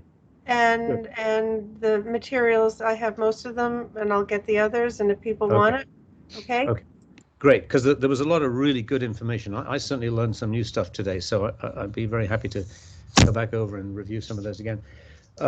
So for this discussion, I think I'd like to build on what we've seen, and there seems to be, I mean, obviously, there's no question, there's a general consensus that the kind of current medieval system we have of throwing utilities in the ground and pouring dirt on top of them is pretty unsustainable. And I know to some extent at these sessions we tend to be preaching to the choir a little bit, but I think this consensus goes beyond the people in this room. I think it's been long accepted that we can't keep doing this. It's inefficient, it's disruptive, it's expensive, as you know, Mark Reiner pointed out in some spectacular slides. It's positively hazardous sometimes and dangerous. And you know, for a sort of advanced industrial city, it's just downright embarrassing that we continue to work this way. So the question is, you know, why haven't we done anything about it? You know, we've seen the technology, we know how it can be done. We've seen some examples in other places of it being done, but it's still not widely implemented. And it seems that there are three main challenges or obstacles to that. And those three would be financial, you know, the cost of doing this work and who pays for it. Legal, who owns it, who controls it, because unless you have multiple MUTs, and I like Dr. Hamad's coin phrase of multi-purpose utility tunnels, MUTs. And then finally, logistical, you know, how do you do it when there's so much stuff already in the ground, and how do you get in there and fix it without sort of massive disruption? So, you know, in terms of financial, you know, I think that Priscilla pointed out very well, I think, that the subsurface space has value that we don't build in to the financing equation, and that's something we ought to do. The cost of risk is huge, as Mark pointed out, and we don't really apply that cost. And as Dr. Hamad pointed out, there are ways of allocating the cost fairly and proportionately among the different participants in what the MUT, who the MUT would serve. So, you know, I guess I'd like to start, maybe we should put this question to Linda first, because I remember, and Eric and Tom, you might remember this. I remember when EDC came to DDC when they were doing Hunter South. I don't know if you remember this, Eric. And they said, you know, what are your recommendations for infrastructure? And we said, well, this is great. You know, this is like virgin territory. You can go ahead and you can put in utility tunnels and it'll be, you know, cost effective forever and it'll be wonderful. And EDC were like, okay. And then they came back later and they said, well, we can't get anybody to pay for it. The city won't pay for it. You know, the utilities aren't in, the developer won't pay for it. So we're just going to do the traditional stick it in the ground and pour dirt on it. And a huge opportunity was lost. So my question on the financing is, how do we incentivize people? How do we apportion the cost? How do we build the long-term life cycle benefits that Dr. Hamad so clearly pointed out into the equation and persuade everybody to participate and support it? So I don't know, Linda, I know that Con Edison, you know, you guys hate to be ordered out, you hate to participate in joint bidding, I mean, all of those things, you know, not in your capital plan. Do you think there's a way that the utilities would come around and participate in capital support for this? I mean, I think at some point, you know, there is a way, you know, to get around it. We just got to get all the utilities together and kind of show them what's in it for them in terms of increasing not just our infrastructure, but our relationship with our customers, right? That's very important when you're talking about servicing over 3 million people in New York, right? As technology increases, the demand for better relationship with the public increases. So at some point, I think we're not going to just consider costs. We're going to consider consolidation with other utilities. You know, how can collectively we serve the public. And what will it take? Will it take incentives from the Public Service Commission? Will it take getting, certain things in writing in terms of legality? But it really starts with the conversation and getting everyone in a room to start discussing how we can get it started. Anybody else, any thoughts? Yes, David, Eric here. So you mentioned, well, first of all this presentation were very useful. As you say, it's talking about stuff that we all know already. But one other word you mentioned is persuade, and I don't think because of the way the responsibilities and liabilities are spread throughout the city, all these different agencies and public agent and private and public agencies, we almost, and I hate that we shouldn't have to have regulation, but I think we need regulation in order for everybody to understand to settle the issue of responsibility and liabilities. Because if we leave it to everybody the way we have it now, and that is the key impediment to all of this, is the issue of liabilities. And the way the responsibilities are distributed throughout, spread out all over the city for different agencies. For example, the example of the Chicago, right? So it's the Department of Transportation and the permit system that's regulating from what I understood, not the public work, but the private work. But the New York City DOT only issues permits basically, and they do some coordination as far as resurfacing is concerned, because the resurfacing is under them in their purview. However, they really don't deal with the issue of public improvement that DDC is doing for them. That responsibility is ours. So you can see, and of course, and the private utilities, they are responsible for their own assets. So so we try, as you know, very hard to collaborate, to persuade everybody when we're putting up projects over during the design before we even put this project out, to try to collaborate with everybody and try to get everybody to their input, and it's all voluntary. There is no regulation or no reason why, and I would say, over the years, as you know, all the companies have collaborated because they understand it's in their best interest.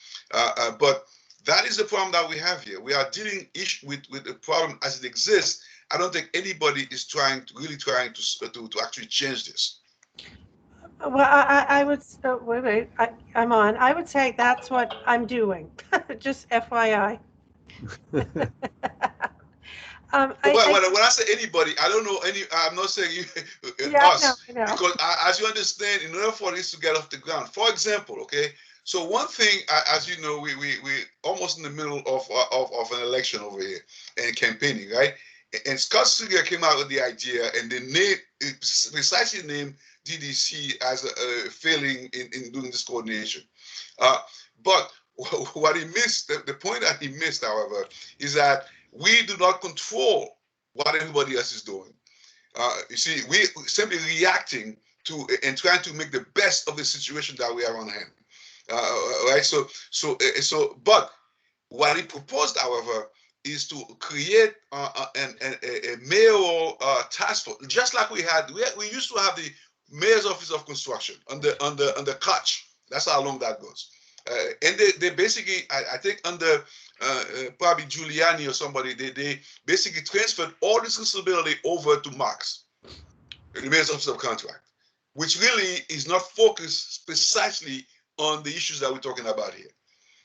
So that's why. So that's where the focus has to come back to at city hall level, at the mayoral level, okay, where we have an organization in there that is precisely focused on all the issues that we have been discussing right now, as far as the infrastructure construction, all those different things. Right now, that doesn't exist.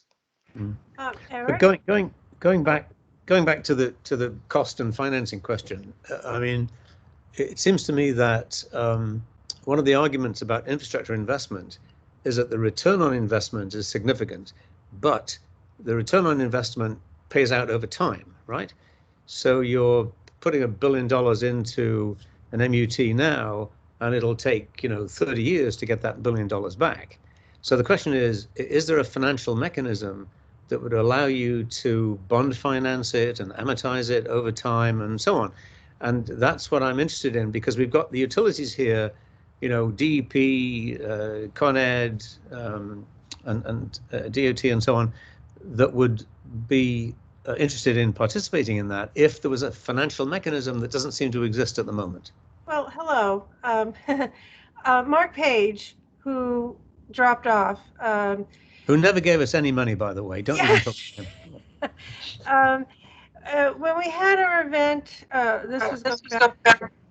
Sorry. Going back to 2012, Mark called me into his office after we had our event on the subsurface. And he said to me, Terry, this is a finance problem. And yes, I'm a public finance attorney. That's my original background. And I went, oh my God, like, I can't believe I didn't think of that. So yeah, it is a financing issue. And this is in the Précis under finance. There are a couple ways to do it. The city could issue debt for it, for the whole thing. But the city's already up to its neck in. No, I'm just going. Yeah.